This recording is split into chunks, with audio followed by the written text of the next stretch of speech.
Well. Good afternoon, good evening, good morning, depending where you are.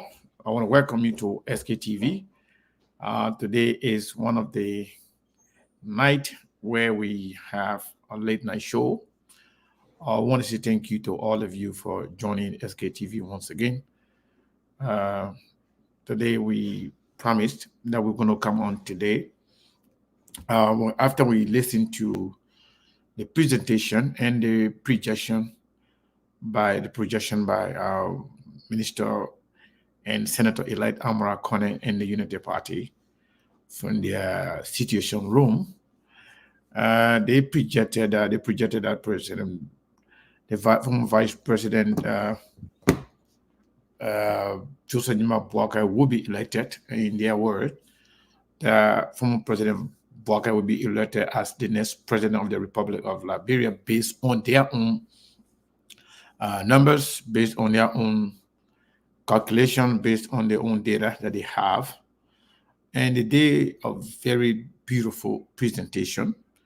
Whether you agree with the numbers therein or not, the presentation was beautiful. It was a very great piece of job that they did. You must have made. Sometimes you may not believe in the content, you may not believe in the outcome, but the work in itself was a great work. I have never seen like it in the Republic of Liberia. The level of organization and the manner in which it was presented.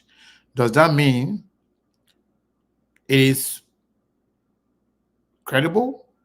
Does that mean it's a fact? Does that mean it cannot be challenged? No, at all, not at all. I'm not in the position to credit or discredit the reporting. But I can say for sure that it was a heck of a job. They did well. They did extremely well with our work, to be honest. Whether it's the presentation on Spoon Network, whether it was Spoon, whether it was Unity Party, whether it was Amara Konneh, collectively, they did a great job, to be honest. They have done something that we did not see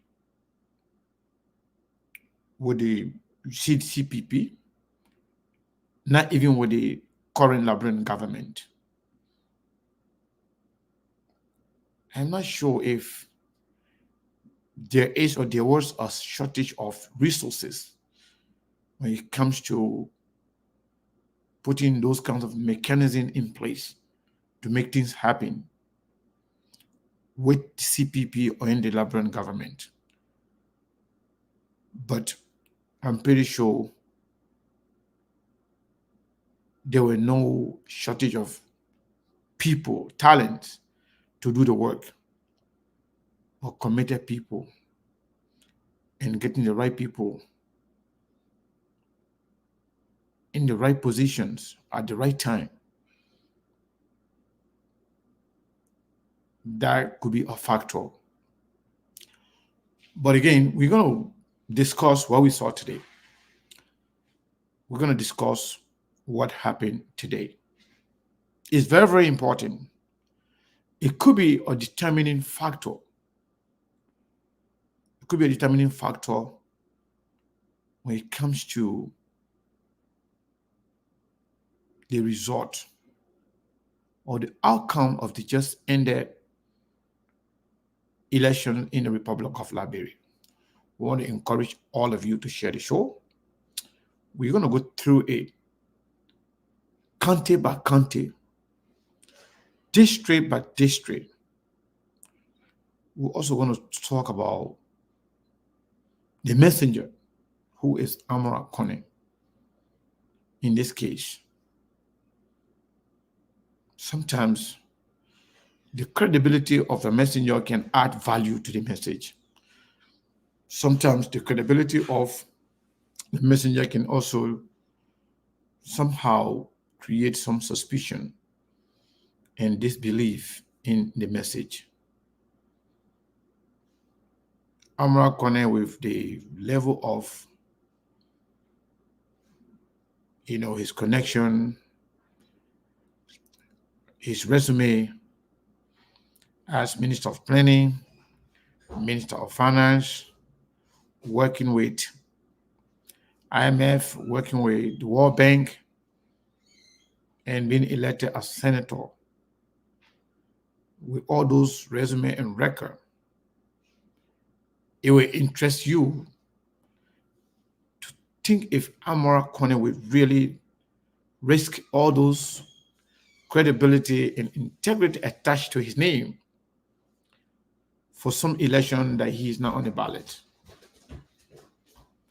Amara Konneh is already elected. Amara Konneh is a senator elect.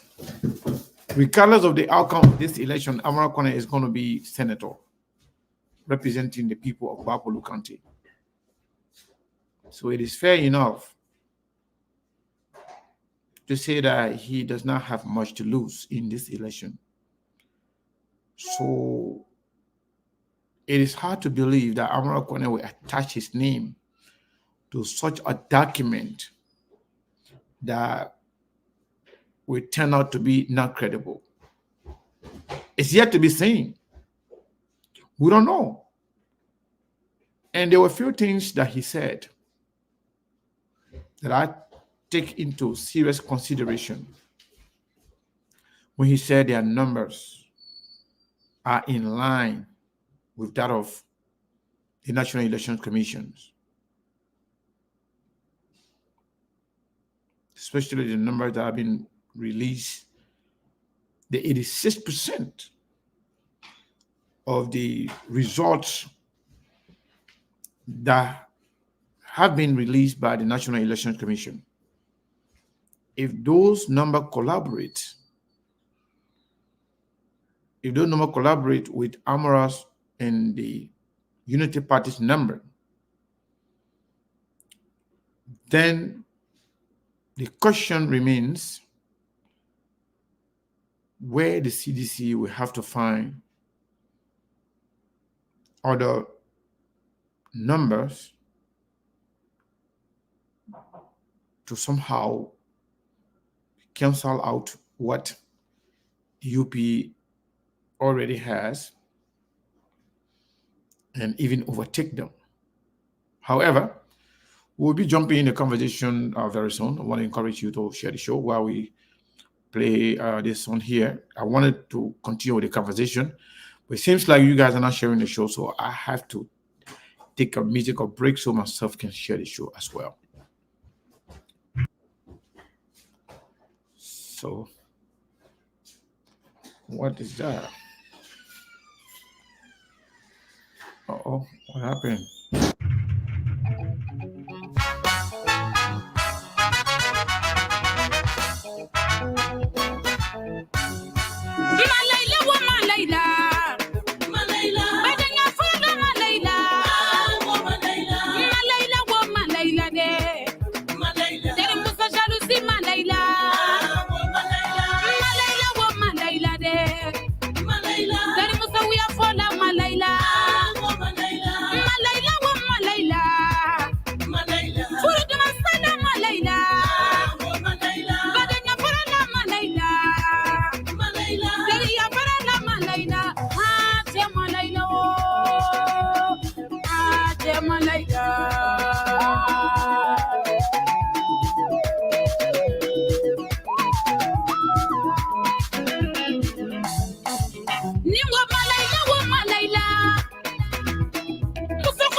Malaila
All right. Okay, we got to stop it there. Afu Keita, thank you. That's Afu Keita from all the way to Ivory Coast. So, first of all, let me start by telling all of you thank you for sharing the show. For those of you who are yet to share the show, we want to encourage you to share the show. Today, somebody may criticize, you may love Amara Konneh or hate him, but the level of organization, the presentation today, whether you accept the numbers or not, we are yet to see such by any of the parties involved in Liberian politics. Determined to have all those documents together in one place in a very short period of time. Something that our National Election Commissions cannot do. Something that other political parties are yet to do. Something that the Liberian government is yet to present to us.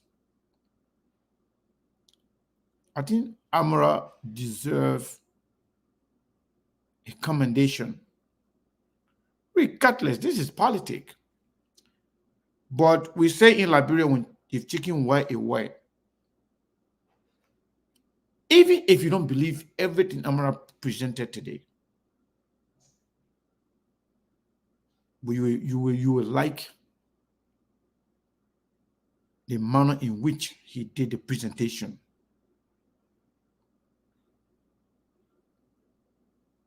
The documentation, the organization. Look at some of the statements he made, saying that they deployed about 14,000 human beings.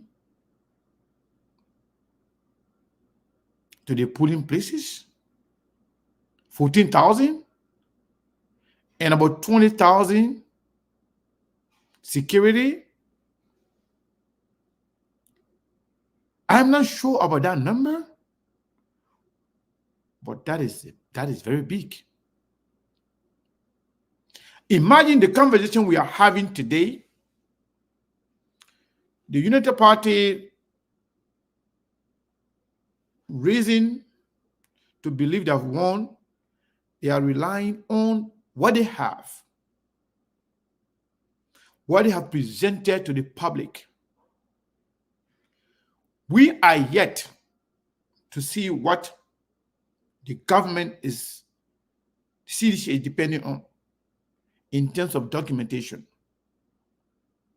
We have called over and over and over. We are yet to see any documentation.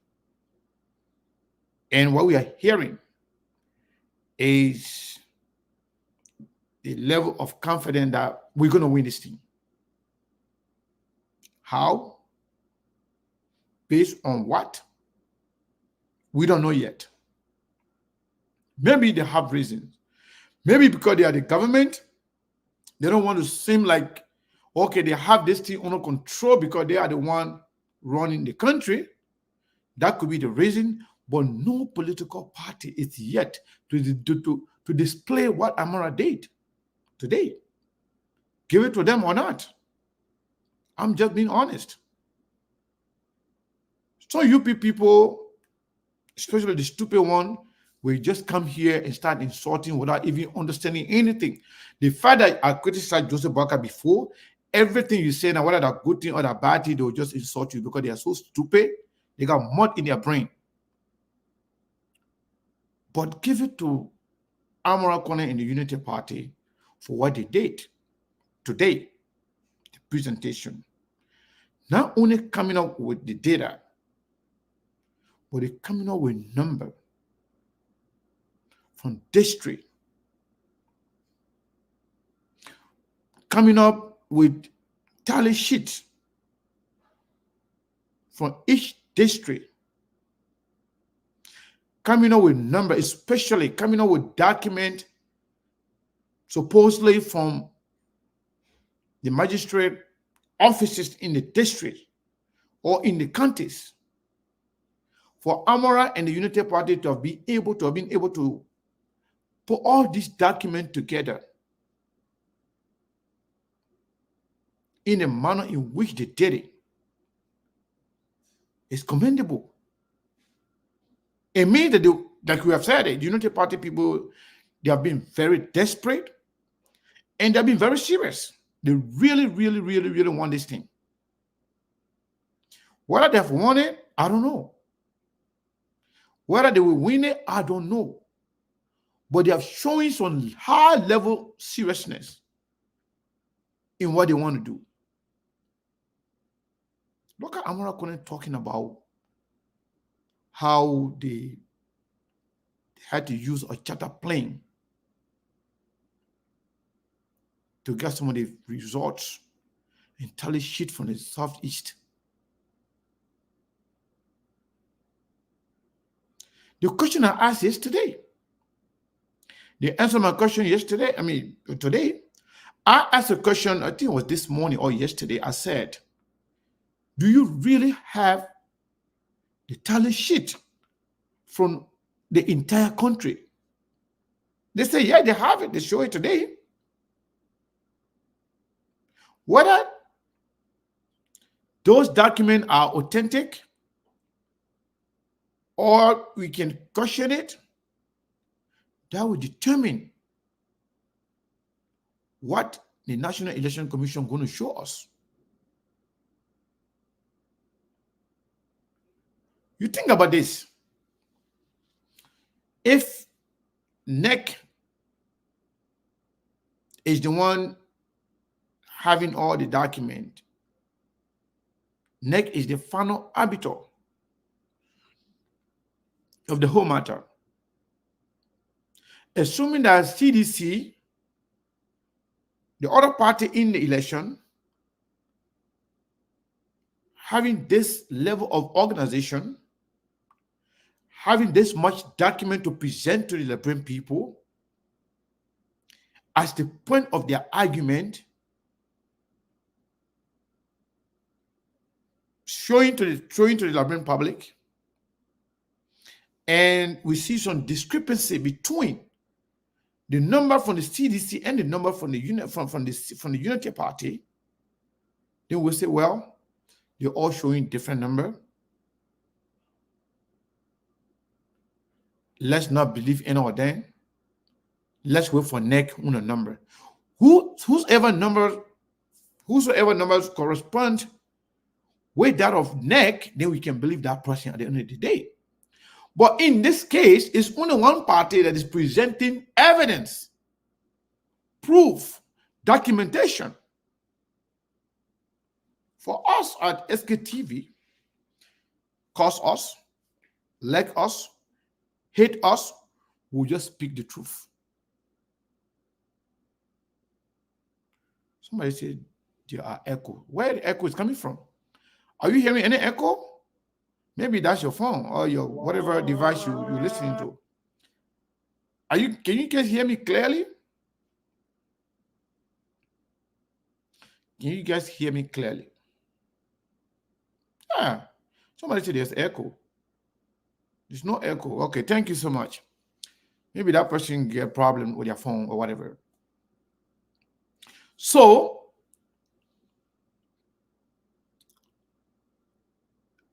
let me say this. Do you know the reason why the CPP and Mr. Alexander Cummings and all other parties in the first round,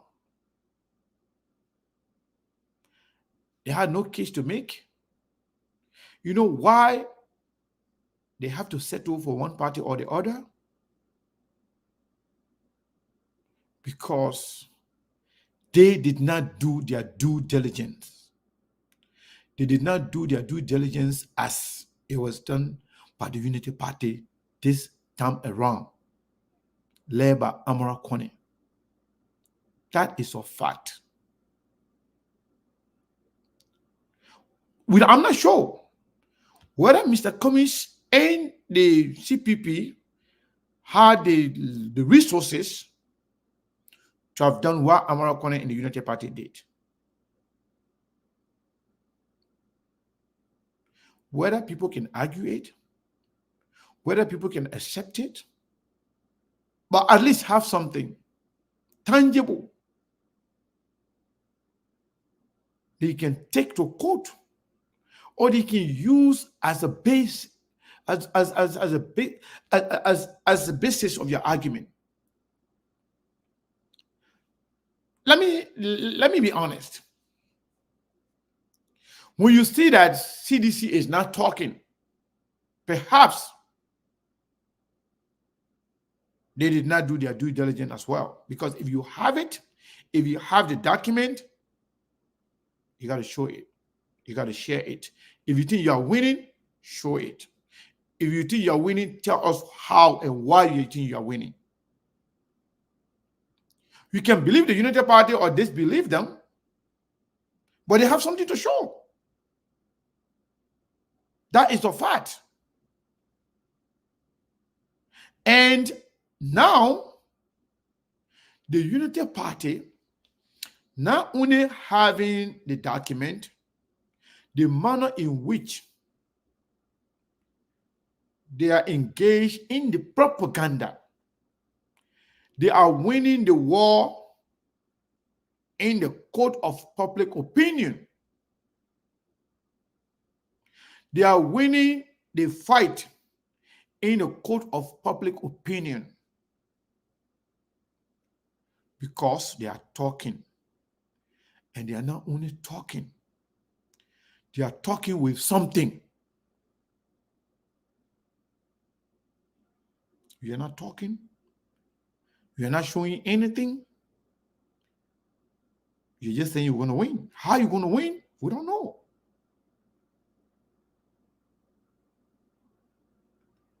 This level, look at what happened today. Not only they kind of like set up public expectation to make it look like the universe is going to come down today. They drew the public attention to them nationwide, worldwide. Give it to the Unity Party or take it from them. They are very good with propaganda. And with Amara Konneh involvement, I think he also invested in propaganda. And it is paying off. The reason why it's paying off, people are beginning to believe them. People are scared. I'm telling you, people who don't support the Unity Party, they are scared, they are afraid. Unity Party people, like I said, there are some of them that are no longer sense. They're the small one that will come here and just insult and say anything they want to say. But to be honest with you, politics is not cheap. Politics is not for stupid people. You got to be strategic. You got to spend money. You got to work harder. Amen. When it comes to technology, when it comes to understanding IT, information technology, nobody in the labyrinth politics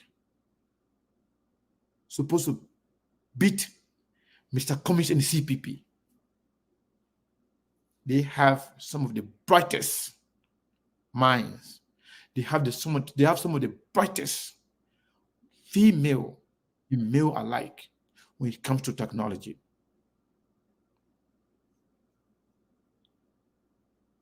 When it comes to understanding data analysis, crunching numbers together, there's nobody supposed to be beating the CPP, because you know what? Most of the individuals that are involved or that were involved with the CPP, they have some of the brightest people working in high-tech environment in America, working in bank, working in big places, that they understand the numbers, they understand administration, they understand organization. But it seems like some people were either misplaced or people were not committed, fully committed, or the right mechanism was not put in place. But what Amara Konneh and the Unity Party people did today, trust me, believe me, it moved mountain. Propaganda, publicity, the code of public opinion are driven by facts, by documentation, by presentation, by the manner in which you make your case, and also by somebody who is making a case. How credible is this person in your eyes? In the eyes of many Liberians, not all Liberians, there are people who believe that Amara Konneh is corrupt because he worked in a corrupt government. He was the finance minister. There's no way corruption would have been done or possible in early government without Amara Konneh. There are people with that mindset. But majority of the people believe Amara Konneh. They respect him. They think that people find him credible. Not everybody, but a lot of people find him credible. But if he's not on your side, you're not going to find him credible. Right there. Beauty lies in the eyes of the beholder. Many people, they will talk bad about him today because he's not on their side. But a lot of people believe him. And sometimes too, you may not even believe somebody. But if the person coming with you with a rightful argument, supported by document, until that document can be refuted or debunked, or until that document can be rendered fake, trust me, you can win a lot of minds. And that's exactly what is going on right now. Two people are arguing. Somebody coming up, making the case in a professional manner, backed by documentation, and one person on the other side verbally making an argument, want you to believe them, no documentation, no proof whatsoever, nothing to prove their argument. The reliance right now, imagine tomorrow, the National Election Commission comes up and say, you know what, George Weah win this election. The Unity Party, CDC people will be happy. They will dance. Unity Party people will be angry. But who can actually argue based on facts, based on documentation, whether the documentation is credible or facts or not, but who can actually argue with something? Is it the CDC or the Unity Party? When you see that up to today's date, Mr. Cummings and the CPP did not go to court, they didn't go anywhere because they had nothing to prove in the court of law. Justice system, the legal system, it's not about what you know. It's not about what you do. It's not about what you say. It's about what you can prove. And these people, I am not sure, I'm still not convinced that Amara Konneh, when you already win the election to be senator, you work for IMF, you work as Minister of Planning, Minister of Finance, you work for the World Bank, you serve as somehow lecturer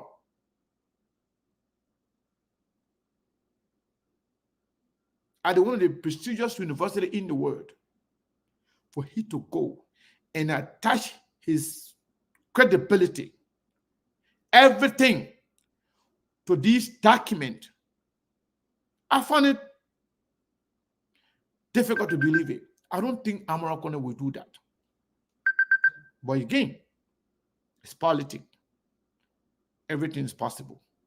But maybe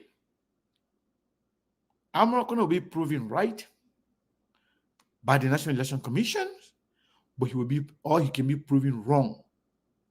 But until he can be proven wrong, at least Amara Konneh and the Unity Party got something to make their case with. Brazilian Monk, welcome, my brother. What's up, Siku? What's up again to the listening audience? This round 2 of the day on SKTV. It's new information, new facts, new analysis, and you just laid a beautiful expose. Optics is everything. I'm not saying the data is 100% correct, but at least from a professional standpoint, they make it to look like they have credibility. They got the numbers to prove. In as much as we want to wait for NEC, because the one thing I like in this process is nobody is criticizing the other side when it comes to the numbers and the accuracy. Amara Konneh is not debunking NEC number. No. NEC is not saying the opposite of what Amara Konneh is doing as well. So for the fact that he got something on file to show from a professional standpoint, we will assume that what he's saying is right until he can be proven wrong. Thank you. That's it. It's just simple. It's just logical. You see, people don't understand. Like I said, if people can just take that emotion from this thing and see it from a logical standpoint, it will be easy to analyze. But they are so obsessed with winning that they don't pay attention to the details. CDC, we all know in this election, you cannot be the one to say you are short of resources in terms of policing almost every polling station throughout the country, the 5,890 polling stations. If anybody's supposed to be short of resources, it will be the Unity Party. But I believe CDC is up to something sinister. The idea that they will go into a round number 2 without having tally sheet in the war room that is structured and organized to get their supporter up to date issue, it just raised a red flag and it just don't sound right to me. So we will keep waiting. I'll tell you. Monk, did you hear the area where Amara Konneh talk about how they deploy 14,000 to their polling places? 14,000? When you only have about 5,000, less than 6,000 polling places? 14,000 people? I don't know how credible is that information, but even if you don't have no data to prove that, the fact that they are showing documentation from 15 counties And they're not only doing that, my man, the people they are giving data from district to district. You know, they could have said, okay, we have this, we have that, but they just come and give raw number for the county, my man. But giving district to district against the Or ruling government party? or ruling party, and also against National Election Commission, saying that we believe our data will correspond with that. And if not, we will challenge it. Mm-hmm. You think Amara Konneh will come and ruin his own credibility and integrity, and we have nothing to lose? He already win. He has already won the election. He's already a senator elite. Mm-hmm. Why reason will Amara Konneh come and just disgrace himself or lie like that, or just come and destroy his own credibility overnight for nothing? I just find it difficult to believe it. Somebody will have to be the villain tomorrow. Like I said, when you put system into place, you will assume that everything's supposed to go right. I'm grabbing something real quick. Why are you talking?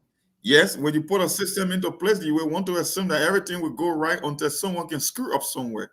Someone will have to be a liar.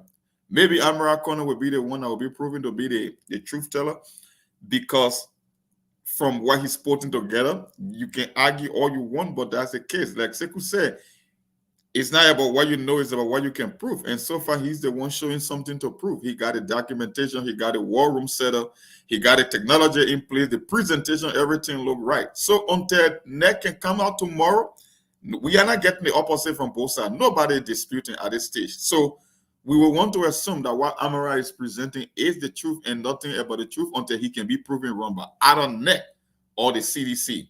But I will hold my position tight. I'll stay saying what I'm saying until CDC can come up with something tangible. I don't know what up to this stage. We haven't seen anything from CDC in terms of war room or data. I don't know whether they are short on the personnel when it comes to the analysis or it was about resources. We will see tomorrow. I mean, we still got 14% of outstanding vote left nationally from a nationwide standpoint. So who knows? It came from 41% different to 16%. So we will see. Tomorrow, somebody will have to be there will be another blue plastic bear moment. It either come from CDC or Unity Party. That's the thing about the whole process. We don't have a terror in this election. There is no terror. It will end this week, or worst case scenario, maybe by on Monday. So there is no need to rush the process. Just sit back. If you got two jumpsuits, one should be blue and one should be green, there will always be a winner, and there can only be one winner. But for what Amara Konneh is doing, you want to give props to him. You want to admonish what he's doing in terms of the optics and the professionalism. That's what people expect. When you put your name and your credibility on the line, you have to live up to expectation, and that's what he has proven to show already. We're waiting on NEC and the CDC to make their case as well, because I just don't know. CDC are so quiet. We are not saying nothing from a data standpoint from their war room to argue these numbers or to buttress this number. So we will see. Somebody playing some kind of game here that we don't know. For us, we are not going with behind the scene optics. We will go with the people that got the sole authority to announce election result and to announce winners. That's why I think we will stick to on this platform. For maybe Sekou might change their business model, but for me, I know that for as long as I'm here on this platform to be a contributor, I will go with the original NEC numbers to make facts, to make analysis, to make findings of the result. And well, I'm gonna give all props to Amara Konneh. He's the man for now. For me, I just had a little problem when he had that discrepancy in the 85% of the pool being reported. So, but that numbers, you can adjust it if you're dealing with, I don't know which kind of a software he's dealing with, whether it's an advanced spreadsheet or some other fancy software, you can make adjustment to those numbers. I don't think it will be big enough to sway an entire election from just few polling stations, but who knows? We'll see tomorrow.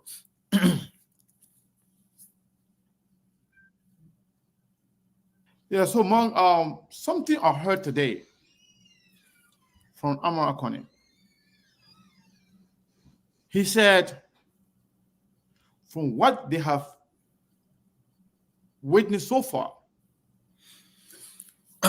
he said their number is in line with that of NEC. Yes. So, So tomorrow, I heard from seditians and government supporters that tomorrow everything will make sense. That George Weah could be declared tomorrow winner, and that is something that perhaps, if it happens, it's going to be within the 14% Percent outstanding. outstanding balance, right? Mhm. Okay. So Bapolu was not announced today, and Amara Konneh included Bapolu as 100% reported. Yep. I didn't capture Bapolu as well. Yeah. So if Amara Konneh and the Unity Party war room, if they are right, where is the relying of the unity of the CDC? CDC Where are they going to get the number from to actually overturn overturn what the lead for Unity Party, right? what is believed to be over? According to Amara, the data from them is about almost 22,000. Vote difference. So where are they going to find the number to actually overturn that? If at all. Maybe I hope CDC, I hope the sedition are not really into a trend. Because from day one, if you got a 41,000 points, I mean thousand vote lead, and they were able to swing it to honor 16%, maybe they are assuming that with that kind of a swing from 41 to 16% in terms of the vote difference, that on day three, there is a possibility with an outstanding 12. But then, if you want to use that model, it means the outstanding 12, you have to literally run the table. And you Yeah. cannot make the case as to which part of the country the outstanding 12 is coming from. So it And, will be hard. okay. Granted, let's assume that CDC could actually get the lion's share of the outstanding number, right? Now we know that Lofa is close.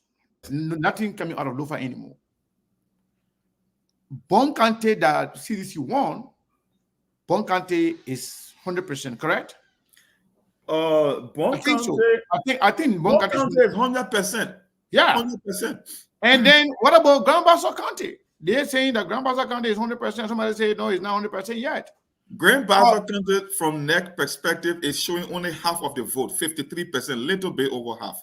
So you got almost 47% outstanding in Grand Bassa County. That is according to NEC. That's what I know. So if that is correct, Yes. then Grand Bassa will be the tiebreaker. Yeah. If the next, but according to Unity Party and Amara Konneh's data, the margin in Grand Bassa is not that big. I think it's about 3 percentage points. I'm not too sure, but it's not too big. It's very close. From Grand Bassa County, I think where I gathered was 49 to 50%, less than 1/10. I mean, less than 1%. Yeah. So even though Grand Bassa is outstanding by almost half of the vote remaining out there, 47%, which is a huge number. But if you want to make the case that the remaining 14%, even if CDC will run the table, that's what makes liberal elections very complicated when you want to look at it from a data standpoint, because you cannot tell point by point the exact district as to where the numbers will be coming from. It's national number we are looking at here. Because if all counties are not created equal, right? The size of Monserrato alone. So in Monserrato County, you got 10% at least outstanding because they reported almost 90%. It's 89.6%. So just a couple of points in Monserrato County alone, based on her size, is able to even cut into that lead. But the question is, how do you tell where those numbers will be coming from, the outstanding numbers? How do you make the case if you are a CDC? At least for Amara Konneh, even if we want to assume that his data are not right, at least he got something on paper. Yeah. But not with the CDC. And not only something on paper, but something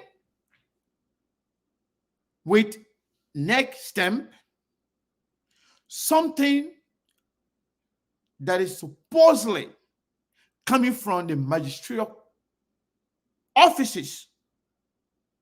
That is telling. And I got a breaking news. Somebody called me tonight and told me that person actually called me believing that, thinking that maybe I'm against, or that person was thinking that I'm against Buckeye winning, or maybe I'm against the Unity Party somehow. So the person called me and said to me, Seku, say yeah, Seku, say yeah, Seku, say yeah. The person said, let me tell you something. I said, what's going on? So, oh, Unity Party finna win it here. Buckeye finna win it. I said, how? He said, hey, Seku, I'm telling you the truth. I am also connected. He said, let me tell you the truth. He said, the Unity Party people that work for NEC, he said, they are also giving information to Amara Konneh and the Unity Party people. He said, in fact, that's what the person told me. I don't believe that. The part I'm going to say, I don't believe it, or it could be true, but I'm just saying it. That there are people who are working with NEC, told, hey, who's coming with this virus here? We're going to block you right now. Who putting this trash here? Don't click on the link that this person is bringing here. Yeah, you want to get rid of them as quickly as possible. I'm trying to get rid of it. I already blocked the person, but I try to delete the comments. Who that Alex, whatever that person is kind of is the viral. Don't click it. If you click it, those are phishing techniques. Don't click it. it. Yeah, if you click it, they're going to be hacking into your phone. They'll be getting your information. They will get your password, and they will even get into your bank information and stuff like that. So don't allow them. So to be honest, Steve, welcome anyway. Before I continue what I was saying, so this person informed me that NEC people, there are people that work with NEC, even if CDC and David Arthur Brown Lansana decide to cheat. So there are people there that will not allow it to happen, or they will blow alarm that they will not allow it to happen. So that is the reliance of the Unity Party to say it's over, nothing going to happen, because they have people in there working for NEC that are giving them guarantee that their number is in line with whatever they have as National Election Commissions. So if that is the case, tomorrow 4:30 p.m. in Liberia is going to be the judgment day. Mm-hmm. And some are saying, some are threatening the chairperson of NEC, believing that their number is accurate, their number is correct, and they are threatening the chairperson of NEC that if anything funny happened, that they will expose her and a lot of things. We don't know what's going on. But this argument, this conversation would have been easier if both parties had something to present to the Liberian people. If Unity Party is presenting something, it would have been very easier. Even same thing for the CPP. It has something to prove otherwise. The fact that we said that the number was not making sense, but we had nothing to prove. It was something to say similar to what Amara Konneh is having right now. We have tallyship from all the counties. We have documents from all magistrate, magisterial offices in the counties. These are the proof that this is how our people voted. And then NEC is reporting something else. But now Commission and the CPP will have been in court. But now this election process will have been dragged. But now we see Amara Konneh talking about litigation. We see him talking about going to quote if anything funny happened or challenging or exposing. They said, if anything contradicts what they have, believing that that is the actual document, they will not only expose it, but they are standing by to go through a legal process. What say you, Steve? Mr. Konneh, Yes, sir. I'm not here for the hype. I'm not here for the United Party, the CDC. I'm here to say what we said from day one, before the election, that the whole thing will end in yo-yo. There will be yo-yo. What are they decide to expose each other? They don't decide to expose each other. The bottom line here is this. CDC cheated. CDC will cheat. They will go to court. And guess what happened? Guess what happened? They will be defeated in court the same way how 2017 happened. They will go to court. Nothing will come from out of it. But they're going to leave all that in a bluff, man. Somebody who say they already win, they get no more. Then you turn around and say, if anything happens, then we'll go to court. And No, we'll do no. I disagree with that argument. Okay. Well, No, let me tell you why. I'm not saying you shouldn't talk. You can defend your position. The reason why I disagree with the argument, not because somebody said they already won, but they are not the final arbiter of the election, and they are not clothed with the authority to make the final decision as to who wins the election. But they're saying we think we have won the election. If somebody cheat out, if something else comes up that is different from what we have, we'll go to court. There's nothing wrong with that. But I'm saying there's the right. You agree to the same thing. I'm saying it's the right to go to court. But I'm saying in the final and whether they go to court, they're not go to court. CDC cheated the election. They're not going nowhere. And CDC, Mr. Konneh, the thing funny, man. The thing about it is, I don't want to create. I don't want to. Me personally, with what we know from behind closed door and what's happening and what's at play, I don't want innocent people to think that the play did not reach. The only concern I had, and I raised it the other night, that if CDC drag this particular thing with it neck to neck, they will get Unity Party or momentum that they could put a foot in the mouth. But you think CDC has any power over that? If at all the election is free and fair and transparent, do they have power over how the election should go neck and neck or beat the Unity Party landslide? You think CDC has the power to do that? Mr. Konneh. Yeah. Mr. Konneh. First thing first, whether that the CDC, the Unity Party, all of them corrupt. They know exactly what's going on. And we here today. Listen now. The thing about me, I let them cut to the chase. And I'm here for, people want me to say feel good and they come in win. And I see people in the street, I see people celebrating. I see, yeah.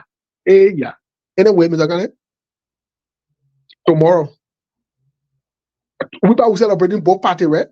Number one and number two. Tomorrow, everybody outside, there will be yo-yo in the town, and we move. We probably agree with we everything can. Let them go to court. And you know what? The CDC is aware that they will go to court, though. The plan that they have is they will go to court. But let me ask you. Did you watch or have you watched the presentation by Unity Party today? Mr. Konneh. No, I'm just asking you. No, I never watched the Unity Party presentation. Listen now. I never watched NEC presentation. I never watched no party presentation. They can bring Jesus to talk for the Unity Party. They're not going nowhere. They shoot themselves in the leg. And it will end in chair and wow. Watch and see. And we're not going nowhere. The reason why I'm asking you this question. Yeah, but I got to run down. I'll be watching. Then you can be watching. But the reason why I was asking Steve this question, I'm talking from a professional standpoint. I'm not asking as to the political part of it. Whatever happened already happened. But we are speaking from a professional standpoint, also as a media institution. Yeah. We can't talk like that. We can't talk in the same way. We can't talk like CDC or Unity Party. Exactly. We are not part of him. Yes. We got to speak from a professional standpoint and based on fact presented to us. We cannot speak in our feelings. Yes. Other than that, I will not have some people here. I'll be kicking them out. Even if we are inclined to know what's happening Yeah, behind the they scenes, will he's come taking here that to stage, instruct all the this and that. yeah, We are he was speaking taking from that stage. professional standpoint as to also what is presented to, what we know, especially when it comes to documentation. What can you discuss? Let's say we are speaking, okay, we are talking now. We have other people who are non-Liberian, who are non-African, that comes and watch SKTV. We are speaking from a professional standpoint. We have to speak based on what we have, based on facts available to us. For Steve to even say, I'm not watching Nick, I'm not watching Amara Konneh, I'm not watching because you already know the result. That means you should not have opinion then. Because you know what? This is politics. It's not an event, it's a process. It goes from one stage to another. Where we are right now, every Liberian should be concerned, should be aware. If you care about politics, should be aware about what's going on and how it's happening. So you know what, tomorrow we are discussing history. We are making reference. You know exactly what you're talking about. You know exactly what happened. You know exactly what transpired. That's the point we were speaking about. We are not speaking here to support Unity Party or support CDC. We are making analysis based on facts available to us, also for our followers to listen and understand as to where things are right now. If we are to discuss politics from a professional standpoint, two people are arguing. Two people are arguing. Everybody claiming victory. But somebody got something to say. Here is why I say I won the election. The other person is yet to show anything. Who is making the case? I'm listening, Monk. Sekou, you just said it right. We as an institution, we cannot talk like the ordinary people. CDC or Unity Party folks can say all they want to say. You have to speak as a credible media institution. But here's the thing. Who knows? Maybe Amara Konneh could be playing long ball, because we established one major premise on the network just by looking at the results from first round, that these elections are rigged. Whether you like it or not, they are rigged. And if they are rigged, CDC will not rig an election for Unity Party to come and win it. They can only be rigging it for themselves. So maybe Amara Konneh and Unity Party War Room or Data Center might be parting up evidence for a court proceeding. Maybe that could be the reason that he's putting this data together. And I know for sure, 99 out of 100, that CDC is also playing a long ball and be like, okay, if they are anticipating going to court or to bring chaos and we know how the thing is going to end constitutionally, we might as well hold our data sheet too and make presentation in court. Sekou, check your inbox. I just show you a video. And I want you to play that short video for the audience. No, but you know how I'm feeling right now? I feel like you're wiretapping my phone. Because you're just about to say the same, right? No. I spoke with somebody. Oh, okay. Talking about somebody very close to authority, the CDC. When I said, that was but yesterday, when I said about Amara Konneh said they have 85%, it will be coming out 100% tomorrow. Yes. They have documentation to prove what they have. You know what the person told me? The person told me, said, my brother, let me tell you. He said the proof that they are showing to the public. Yes. He said that's what they're going to mess them up in a court of law. And they say we're going to court. So that means CDC already anticipating to go to court. Yes, that's why they anticipating. They anticipating the thing going to end in court. Yes. So I know that they are holding their card close to their chest and go and display it to court. But that's what we're saying. In the court of popular opinion, Mm-hmm.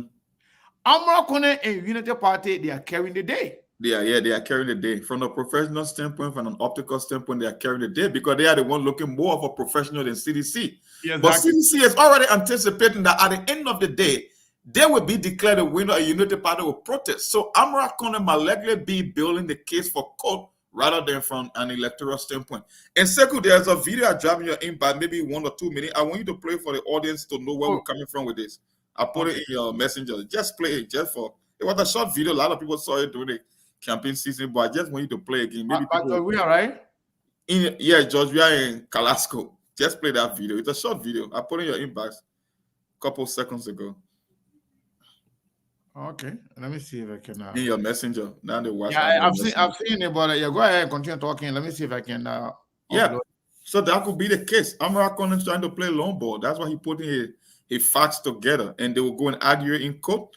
And maybe you and Steve, we can take half and half of your decision, of your judgment. That's just why it is. CDC knows that the Constitution will be on the side. They want to take it to a court in case that somebody is crying foul. But apparently, they know that at the end of the day, it's programmed in a way that they will win and the other side will object. So the best case scenario is a court order. And this person actually from CDC told me, these people, whatever they are showing right now, that's what we're going to use against them. Yep. So it looks like you. That was you were wiretapping my phone. Yeah, it gets simple. It gets simple. Listen to that guy. And they all know that we can carry back. Yeah, listen to propagandists. They're just talking. And they all know that we cannot go to an election in this country. Maybe in other country, Waka can defeat. It's not possible.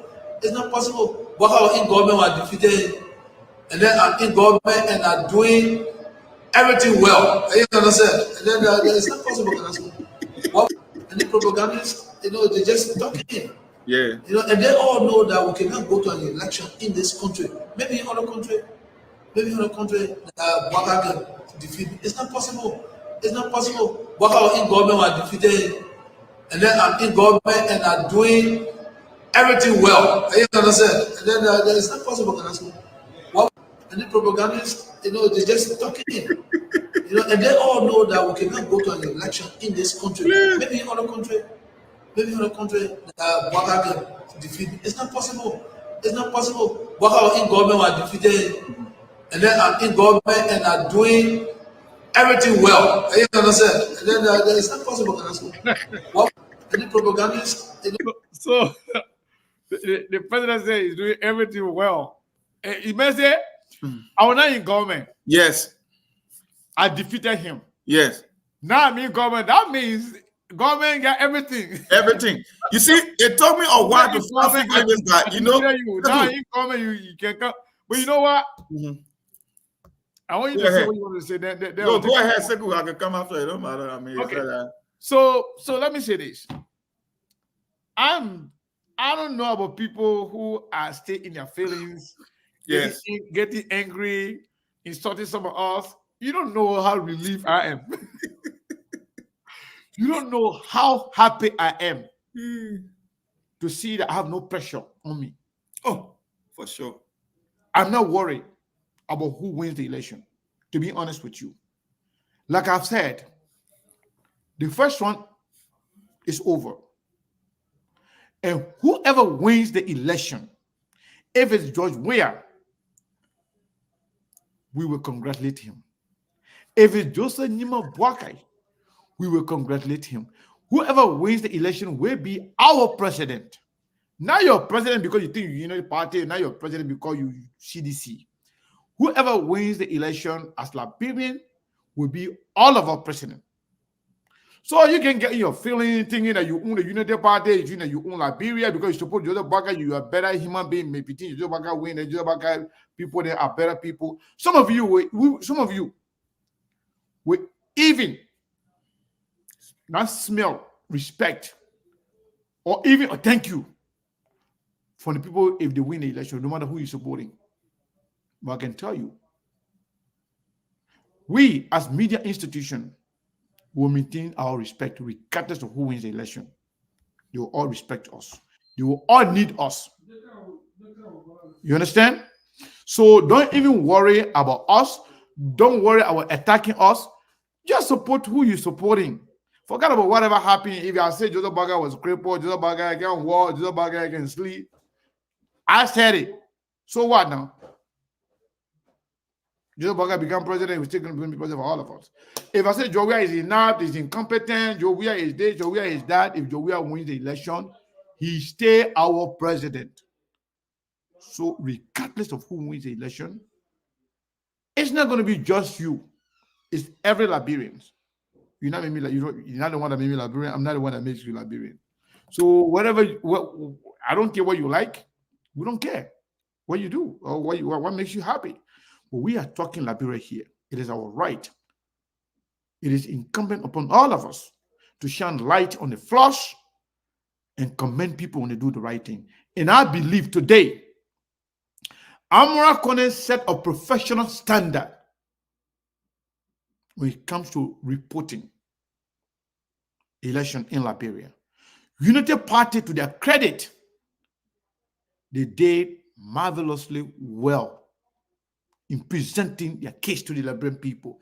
At least they are winning in the court of public opinion. The people are believing them. People are believing that they got something to show. People are believing that they are showing some level of professionalism in the way they report. Look at the manner in which they set expectation, my man. Let me tell you something today. Something happened. Like I always said, most of these people, they can go and buy view to be added to their actual view. Today, give and take, Spoon Network had about 7,000 to 8,000 people watching. Otherwise, you see that 14,000, 13,000, that one of fly. I know exactly what's going on. They had about 7,000, 8,000 people in one place watching. And that's just on Facebook. What about people listening on radio stations? They set up the expectation so high.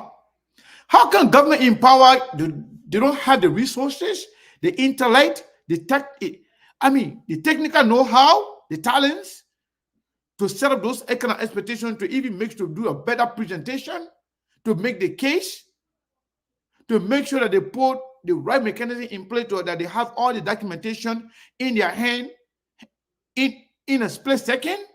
You are the government? Come on, man. Come on. You want me to take call or you want to ask something? No, I want to follow up. The Go reason ahead. I sent you that video, like the conversation you just had, and you say, oh, it seems like I was tapping on your phone. The reason I sent you that video because of the point that you made.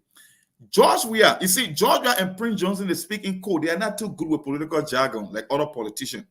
But you got to practice something they call active listening to understand what they be saying. George Weah literally telling Kalasco, CDC got this belief that they were cheated before in 2005, in 2011. So cheating Unity Party is a moral obligation. It's the better thing to do, and they will be right in doing so. The reason I sent you that video, during campaign season, our people, they dance more than they can listen to Kennedy, and we don't even argue on ideas. Everybody just jump in the screen, they just dance and parade. That's just what it's all about. So when these politicians are making statements and sending code, they don't pick it up because they are so into the euphoria rather than listening to what the Kennedy has to offer. The reason he told Sekou Kalasco that he said, when Joseph Boaga was in government, I defeated him. And now that I'm doing everything right, he means that governing in terms of doing everything right. It's not like I'm making the economy better, I'm making healthcare better. He's telling Kalasco that you telling me that now I will be in control of NEC and you expect Joseph Boaga to beat me? That's why I tell you Amara Konneh might be building a case for court rather than trying to prove that Unity Party won a fair election. Because Amara, I know, he understands numbers. He's an IT guy. He works with numbers. Okay, so Amara know very well that there is no way in this election, in a rigged election, Boaga will come up on top. They know at the end of the day, where will likely come on top, but they are looking at further than the number. They're looking into something from a litigation standpoint, from a court standpoint. Maybe he building evidence. Actually, he didn't mention that yesterday. Now, today, he mentioned that yesterday. That's exactly what he's doing. It was the reason I went to that video. I was like, okay, this video just encapsulates everything. Let me send it to Cisco for him to play for the audience, and I just exactly where it is. They believe that you see, I told you about that song, that Baku Boy won't talk to us. That song that Costa and them were dancing, right? There's a portion in that song that I told you a couple of days ago. It can stop, and Georgia made a statement. He said the state of the nation is peaceful, and we intend to keep it that way. I told you, I said that was a statement he was referring to from 2005 when they brought the same international community to come and mitigate between Madam Salif and George Weah. That, you know what? Even though we want to make the case that you were cheated, but you know what? For the sake of peace and for the kind of a resources we have invested in this country, the peace and security of Liberia is more important than you winning. So wait for your turn. That is what George will be talking about. So he believes whether he wins free and fair, whether he teach Unity Party, is a moral thing and the right thing to do because he went through the same fate. So technically, he's giving Unity Party a dose of their own medicine because Bwaka was part of Unity Party. That's why he's saying that video. Yeah, so my only concern about the CDC government, I don't know, maybe they are doing this purposely. How could you be a government and somebody in opposition beating you in terms of propaganda? How? Is it because they don't have the resources, or they don't have the talent, or they are not just interested in actually investing in media or in PR? What's going on with CDC? Yeah, I mean, United Party been doing better than them. Beating down in terms of propaganda or media or media outreach. It's one of the reasons Unity Party always feel entitled and they believe they can win an argument on propaganda. When you've been in the ruling establishment for 12 years, Georgia has just lapsed half the time that Unity Party stays in power, right? Unity Party was in power for 12 good years before we became president. So when it comes to propaganda, and we saw the same thing within the CPP, all Unity Party, they were just bully other people because for them, they had tasted state power before. They were in it before. And they believe that in terms of longevity, nobody can come close to them, whether it was the CPP or whether it was even with George Weah. George Weah is just 6 years in power. Unity Party were there for more than a decade. So when you talk to propaganda, no, I don't think anybody going to win that in that department. That is why when you compete against Unity Party, they will tell you that Joseph Boakai been in government for almost 4 decades, but they will not argue on substance because their whole operation is not about substance, it's about propaganda. They know that they will beat you 95% of the time when you come to propaganda. When you go to substance, they will be short on substance, so they have to change the playing field to propaganda. And CDC, I believe, cannot even match Unity Party in that department for the fact that Unity Party have both experience. They've been a former ruling party and they were there for 12 years. You can't beat them for propaganda.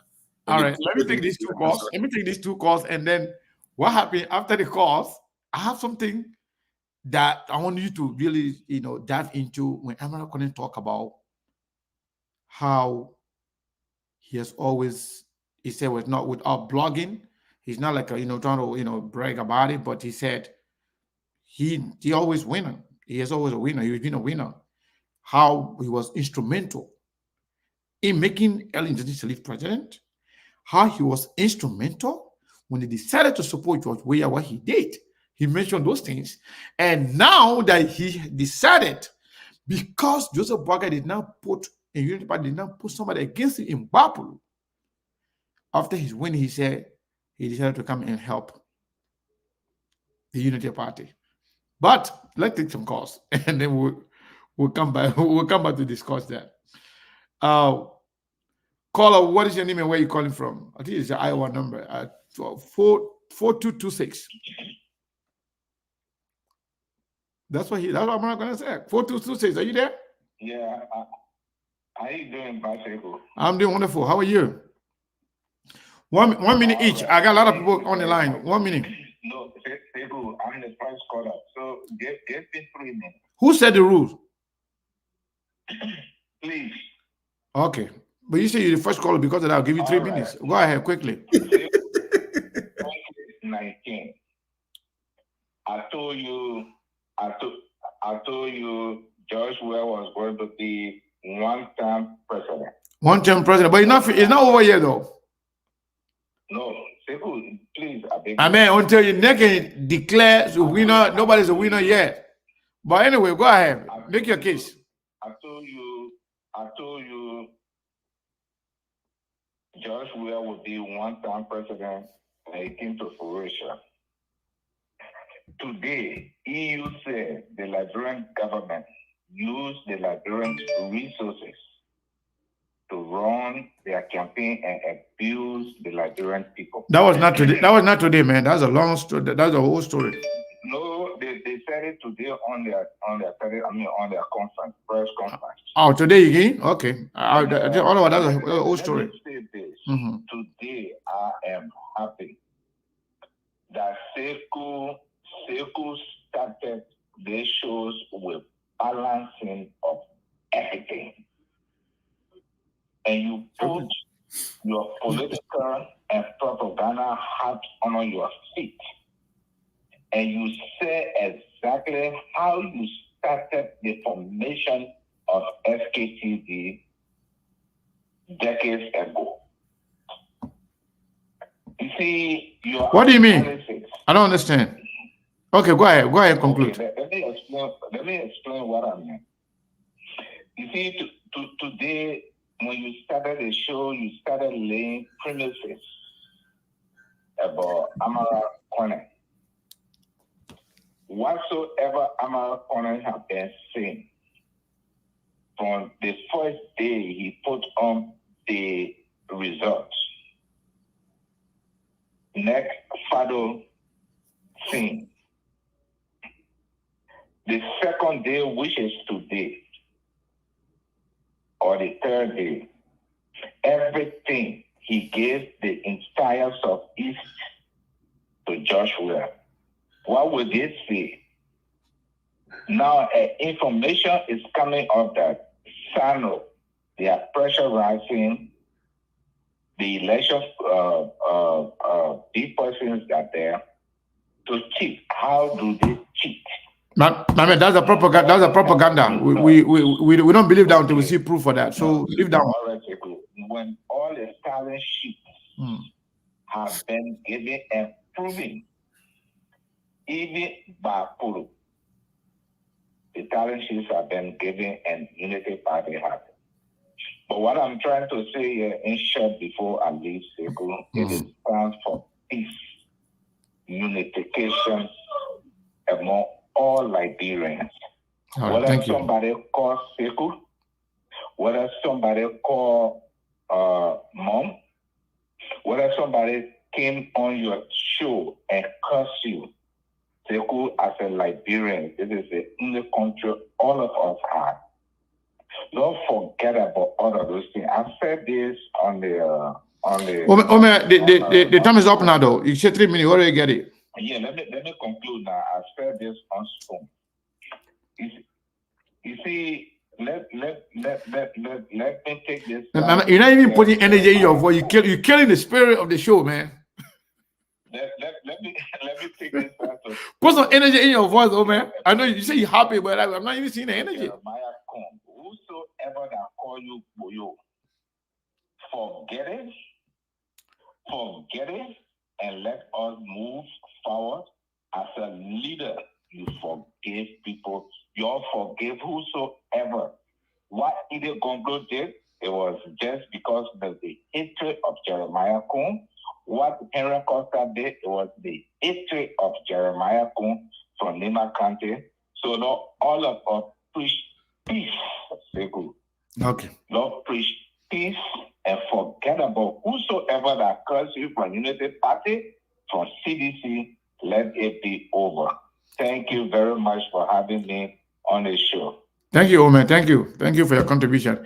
The Omer said that he show here, so we got to give him the 3 minutes because he's the first caller. No, I think he always asking for 3 minutes because it can take him 2.5 minutes for you to even get. I mean, I know he's an older, but he always confuses me on this show when he comes on. Sometimes the last 30 seconds before I get his point, but the first 2 minutes he can just be all over the place. People can get lost. Okay, 480 number, last digit 3908. Are you there? Hi, good evening, Sekou. How are you? No, I think this is Prince Massacre. Prince Massacre, go ahead. Ben, hold it last month. Prince Massacre, go ahead. Yes, good evening, Sekou, and good evening to your fellow panelists. How are you? We're doing great. How are you? I'm okay. I just got to make a few contributions to your show. I don't know why people we should not be discussing negotiating election result. I've never seen that before. When you win, you win. It should not be about I'm waiting for some miracle to fall from heaven and the result automatically turn your way. That never happened and will never happen. GME have won the election with a very, very decent margin. So we're not going to be negotiating. CDC say, we just got to wait for the last tally sheet to come for the Southeast. Southeast polling places that are remaining far less than just Nimba alone. That goes to Brazilian monk that be waiting to calculate the tally sheet. Nimba get about 155 more polling places to count. And the entire Southeast, the 5 or 6 counties are left, they get 144. So we get more just between Nimba. We are not going to Moserado. We are not going to Bapolo. We are not going to. So just look at it from a statistical point. There's nothing you can do.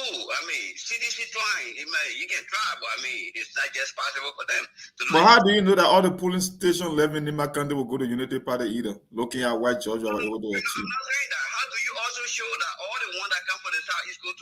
Because you can see their numbers. It's Because just easy to make the case. Because the number have been reported, maybe 80 to 20%. Okay, let's say 90. I give them 90%. 90% go their way. Okay. Then we deduct that from what we come from Nimba. We have not come to Moserado. We have not come to Bapolo. We're still leading in Cape Man. We got to be careful. The lead in Basso is just 1%. 1% is like about less than 3,000 votes.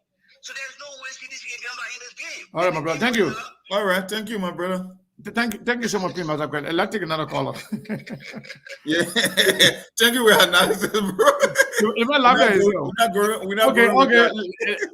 Let's go to Bam. Bam from Minnesota. The undercover CDC. My brother, I'm sorry for the long haul. My man, I'm outside, I have to. Oh, so I'm so sorry, man. I'm so sorry. I need to call you, my man. Oh, but I'm sorry, my brother. I'm sorry. There are a lot of people calling, but when people call, they don't want to leave the line. But go ahead. I know.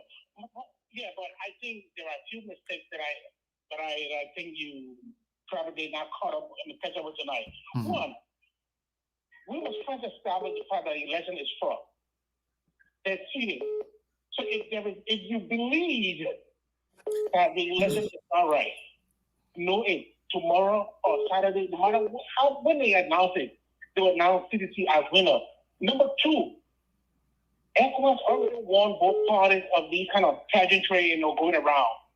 CDC is the ruling government.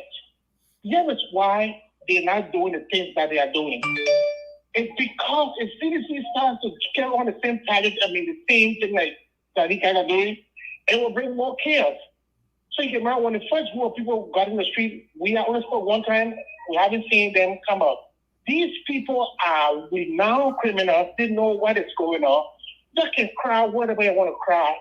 So the result, the numbers are coming out the same way how they came out. The first is if anybody believes it, that thus far, the election in the second round, we had about 1.4 million votes. It's not true. A one-off election that has about 2 million people. Right now, we have almost only half of the people have not voted. Are you crazy? It's not true. All those numbers are not right numbers. Those numbers are fake numbers. And in as much as those guys accepted the next numbers, any other number that come up when next rings, they will have to also accept it. And CDC is not going to court with Unity Party. So we must know that. If anything happens, it's Unity Party versus next. So CDC does not have to bring anything to show to anybody. Nothing. Because if you go into court, you're not taking CDC to court. You are taking next to court. So why should CDC bring up something? I think the Unity Party is even exposing themselves more. Because the more they show off their hand, CDC is finding all of the loopholes that are in their plans to overrule it. Thank you for that. Thank you. Let me go back to my bar. Thank you very much. All right, my brother. Thank you so much. So let's go to the line. Hold on 1 second. Let's go to the line here. 484 number. Last 4 digit 4910. Yes. oh, sorry, man. Sorry. Oh, man, I cut that man off while trying to. I'm sorry. I mistakenly cut you off. Yeah, you Go put ahead. me on hold again. You know, I'm sorry. It was a mistake. Go ahead. Yes, thank you. What is your name? Yeah, my name is Sekou Amara. Sekou Kamara. Okay. Vasoko. Oh, okay. Okay. Vasoko, how are you? Yeah, good. Sekou, I monitored the first phase of your program today. And the analysis you guys made, you and Brazilian Monk, is the same analysis I'm still giving favor to. Okay. Let me tell you, no matter how difficult is these elections, whatsoever number Amara Konneh gave today on the phone platforms, we are not discrediting his analysis. We are waiting for the final result from the election commissions. Yep. But I will tell you, like Brazilian Monk said today, that those informations given is to prepare themselves to go to court. CDC will win this election tomorrow. Okay. And you will see, mark my word, I've been commenting on the show from the first phase today, and even today I'm commenting the same way. All right, my brother. Thank you so much. We are going to win this election, and nothing going to happen. I'm just sorry for those that are taking this thing. Yeah, but exactly, that's why we're telling people who are happy, who are jubilating. We tell you, oh my God. And attacking one another, it's not going to take on anywhere. Thank you. Going to take on anywhere. Yeah, let the ruling party, and they're going to put every strategy in place to win this election to make sure that they sustain. I mean, that another 6 years. My brother, thank you so much. Let's leave it there. Thank you so much. We appreciate it. I'd like to take this caller here. 774 number. Last 4 DJ is 7611. Are you there? Hey, what's going on? It's Dwalu. What's up, Brazilian Monk? Enso Dwalu, my brother, how are you? Long time, man. Not too bad. I supposed to reject your call. Brazilian Monk, I should reject your call. I don't know why I'm taking it for. No, Brazilian Monk, he tell you that was But Sekou, I want to say something. You said something repeatedly, and I think you're in error. The National Elections Commission does not determine who wins a vote. They do not announce the winner. They announce the numbers that are given to them from the counties and from the tally sheets. The tally sheets are set in stone. They cannot be changed. So the National Elections Commission, they're like a counting agency. They don't do anything. They just announce numbers that are given to them. And these numbers are determined from the field. But I want you to, if somebody call, I think I already explained this. Look at the distribution of the number that are coming in. Look at the locations where these numbers are located. About 65% of the remaining 14% votes is located in Joseph Worker stronghold, and then the remaining 35% are in President Weah stronghold. Even if all those numbers come in, the probability of President Weah winning numerically, it's impossible for him to surpass the numbers that are there presently. So, well, I thought you guys already have the 100%. How do you still have some number left? What do you mean 100%? What do you mean? According to the reporting in the presentation today, United Party situation room has everything 100% being reported. So you're talking about still have some outstanding numbers. So what do you mean by that? What do you mean by that? No. I'm talking about the National Elections Commission. The Unity Party room today, what they announced is all official, even though it's coming from the tally sheet. And for the Amara Konneh said, for the sake of respect for the National Elections Commission, they have to respect that. But this is the same number the National Elections Commission is using. They're not using any other number. So there is kind of consistency in the reporting of Amara Konneh's number. You can see the number. Look, the thing, anybody can verify this. This is from the tally sheet. It's public record. This is not something that you go somewhere to do a calculation. All right. Let me before I let you go, let me respond to you. Maybe you have something to say. You say I've repeated something over and over, and you came to dismiss it. Maybe you said the same. Yeah, maybe you said the same thing that I said. Maybe you said the same thing that I said, but you said it in a different way. I said it is the National Elections Commission that is clothed with authority to announce the winner of the election, and that's a fact. The reason why, in as much as Amara Konneh believed in his number, the reason why, in as much as the United Party believed in the number, Amara Konneh used a disclaimer today. He said, this is not official. The reason for that, Amara Konneh believe, no matter whatever you have, you are not the one to declare winner. You are not the one to announce as to who wins the election. It is the National Election. For you to come here and say, you're trying to be dismissive of the National Election Commission simply because you think you have won the election, I think that is unfair to the listener. It's unfair to your follower and people who support Unity Party. Don't put the people in a situation where they will think that, regardless of what the Election Commission will say, you already won the election. No, that's not how it works. No, that's not what I said, Sekou, and I appreciate you. I'm talking about the implication. That's why I kept you here. I want you to respond to me. No, that's not the implication. Okay, go ahead. The implication. Okay. The implication here is, obviously, it doesn't benefit with the disrespect of the National Elections Commission. What I'm telling you is it's fact. It's not disrespect. The National Elections Commission does not determine who wins the election. The National Elections Commission announces the numbers. But who doesn't know that? Who doesn't know that? Yeah, but if national election was the one determining the election, then why do you think people go to the pool? My man, if you come here to you can't lecture somebody about who determine as to who wins the election, why people go to the pool? Okay. All right. Go ahead. It's okay though. You can lecture me on things I don't know, but it's something that everybody knows. That's not something to lecture about. No, but what I'm trying to get across is maybe you're feeling that way.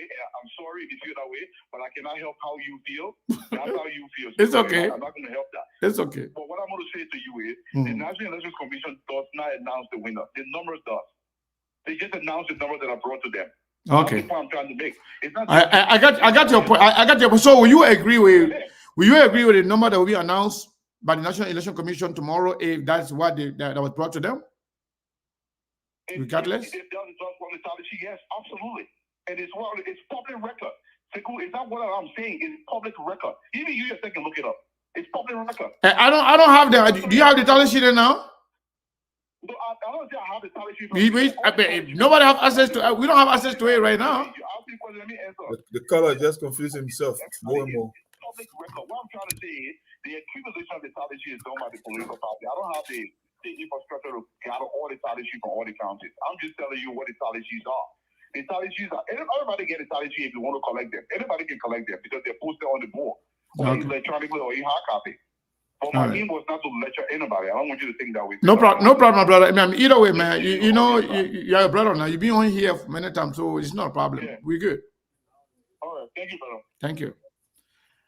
So let's go to the line here. Let me see here what's going on here. Mohammed Enza Dollar from Minnesota. Are you there? Yeah, I'm here. I'm sorry for the long wait, man. A lot of people waiting for. I'm sorry. A lot of people calling my brother. Go ahead. I understand. Sarah's my name. You threw me away. I'm still living. Hey, my brother, I gotta find my man. We gotta hang out. It's been a while. You're right, brother. I thought that a ruling party can cheat to protect themselves to remain in power. See, I want you to pick up. I want you to take your pen. The only data I'm going to talk about is Louva County, and I want my brother Sarah to also list it. The NEC and the UP have already said it's 100%, right? Yes. According to the UP, it's just 75,722 vote for UP. Vote. CDC, 41,106 votes for CDC. That's from UP data. But this is what the election commissioner have. 75,373 for UP. For CDC, 41,298. So where is the UP is getting the 349 to add to the UP data? Where they getting the 349? And also, they are reducing CDC number. Where is the 193?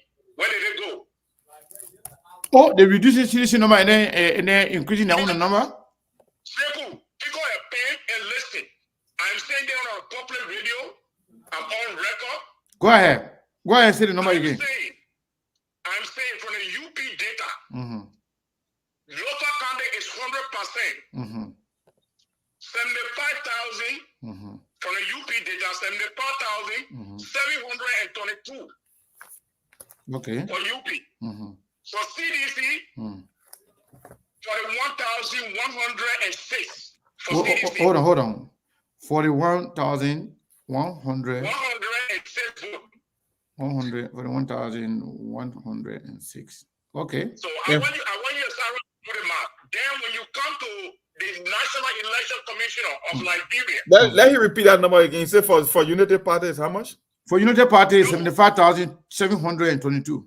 Or 21? 75,722, and for CDC, 41,106, right? 106. All right.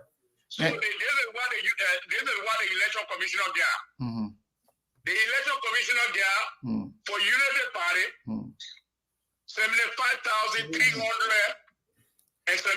373, yeah. Yeah. 75,373. Mm-hmm. Yeah. For CDC, they got 41,298. 298, yeah.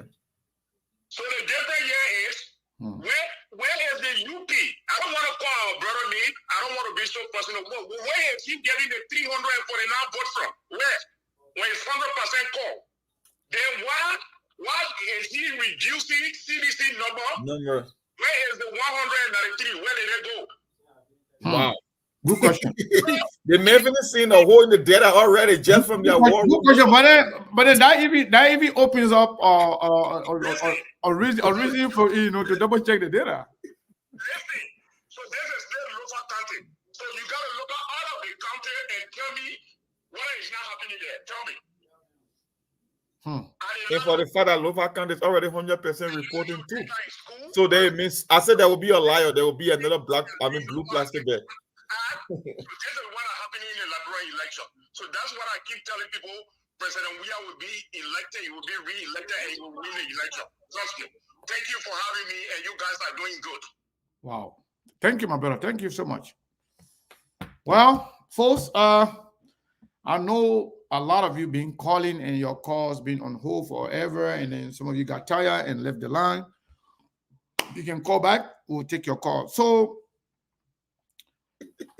when Senator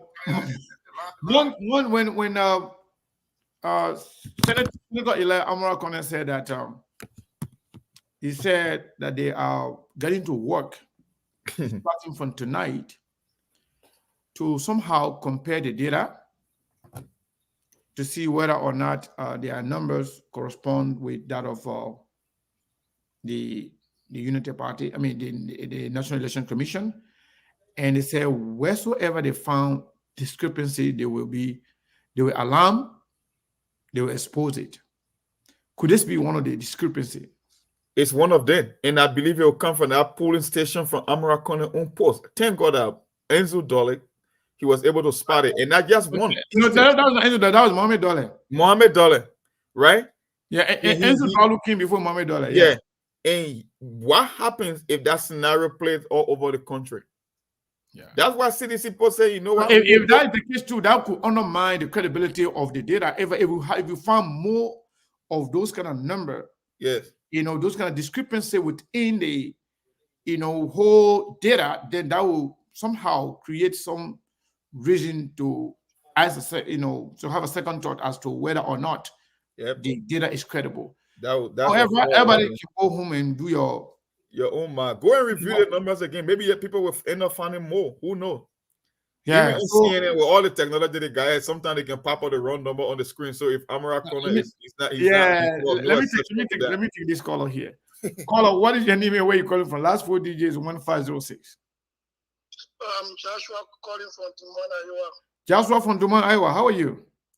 I'm good, so good. How are you too? I'm doing wonderful. What's going on, man? What happened? The first thing I would like to address is what the brother said. There will be discrepancy, but if you look at the discrepancy, you cannot just conclude that the discrepancy is against what Unity Party put forth. Maybe it could be what Unity Party put forth. Maybe it could be the correct one, and what Net put up, it could be the final. It could be the wrong one. So you can just conclude and say, Oh, you think now could be wrong, Amara could be right, right? Either way. Okay. Yeah, but that is why it is called discrepancy. Yeah, but no, but what the brother trying to prove? That means there's some reason it is for concern. The brother was saying that Amara, you people the document, they subtracted 100 votes from CDC. That's why I say he analysis was biased. Because you don't go. Well, how and when you look at most of the result, how was it biased? How was the man analysis biased? You said the man analysis was biased. Why? He said United Party subtracted 100 votes from CDC. Why did they do that? That's why he said after he read the number, there's a discrepancy. You can point out a discrepancy, but you can't attribute to say United Party took vote for CDC. But they don't want to know. The man said not only that. Not only that he feel that United Party increased their own number, but also took number from the CDC. That's why I say either NIC could be wrong or United Party could be wrong. But the thing I try to point out is about 99% of what Amara Konneh did correspond with what net result. If you even check Burkina result and you check Amara Konneh result, it's the same. How do you say 99% when NEC having 14% outstanding and Amara Konneh is done counting? Seku, check Burkina result and compare it with Amara Konneh result. It's the same. And one of the points I want to stress out here is we should not think that NEC Commission have the authority to change result. That's not possible. I participated in Liberia election. Wow. I served as NEC staff. Okay. If NEC had the power to change any result, United Party couldn't have lost the election. Okay. I'm not saying cheating can go on. Cheating can go on, but you should make sure the cheating happen on the field at the polling places. But once those talent sheets are out and sent to the very talent center and they all want to the NEC office, any number on our paper, the winner on our paper will be announced. Thank you. So I don't want to lose all the callers, my brother. So when you make your point, you drop the line. Let me conclude. Okay, quickly. Yeah. CDC is keeping her result secretly. They're thinking that NEC will manufacture result at the office to announce who our winner. She's daydreaming. I can bet on it will never happen. So you think Joe Baga pay your result and you think Joe Baga finna win the election, right? I can bet my life on it. NEC will announce Joseph Baga a winner. Tomorrow? Not tomorrow. Okay. Tomorrow, CDC may go up tomorrow. That I know. Oh, you know that too? Okay. All right. Yeah, I got you.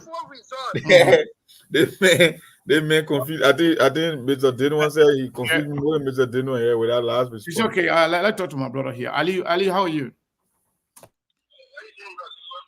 Your voice is far away from the phone. We're not hearing you. I'm from my phone, and the phone is right in my hand. Now you're talking now. We can hear you now. Go ahead. Yeah, okay. Firstly, I just want to make a little contribution about the caller that grabbed the line before your last caller. Yeah, that was Mohammed Dollar from Minnesota. Okay. And after his analysis, I don't know whether he's your co-host or he's your guest.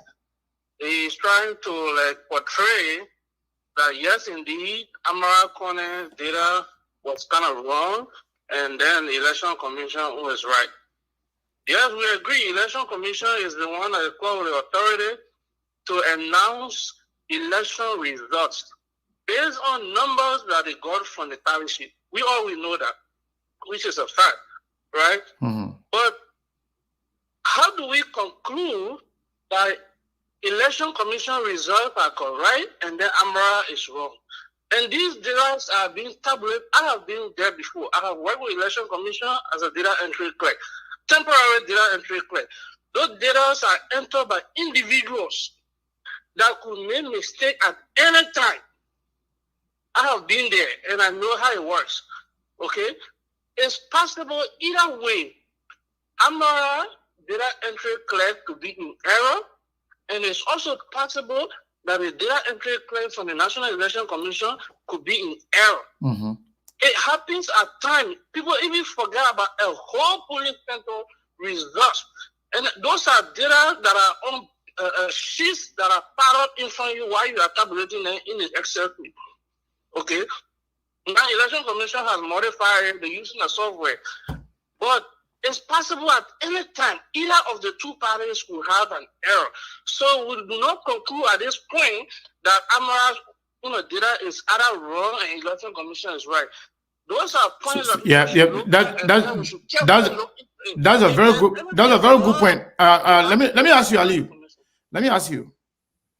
That is a very good point. I'm not going to agree or disagree with you, but I think your point is good because anybody could make a mistake. It could come from anywhere. But assuming that we have more than one or two instances of what we just heard, you think that could undermine the credibility of the data one way or the other? Or could that potentially create some misfeelings or even people disagreeing with the data, if at all? The margin is so small to the extent where a few thousand votes could be a determining factor. And in this case, we are talking about 400 votes in Lofa, 400 extra votes, because if 300 extra 300 is given to the CDC, and then according to the way I'm not looking at the data. Just listen to me now. I'm saying hypothetically, let's say now we have more of that, because whatever he told us now, that's about 400 vote extra going to the CDC, plus minus, about 400. So should we have one or two or three even more instances of such? Could that also be a determining factor? Because if the vote is razor thin, any number can put you over the top. So there were people that won the representative election with less than 100 votes. Some of them 60, some of them 80. And they won the election. Because right now, it's going to be based on simple majority. Any number could amount to 50 plus 1. So if let's say if the whole thing is counted and then we have a very, very tiny margin, and then these discrepancies are many, what do you think will happen? Could that be reason why the whole election process could be discredited, or maybe data prepared by Amara or NEC could also be discredited because of those information? Now, in discrediting the data, it depends on several factors. It depends who also wants to discredit the results.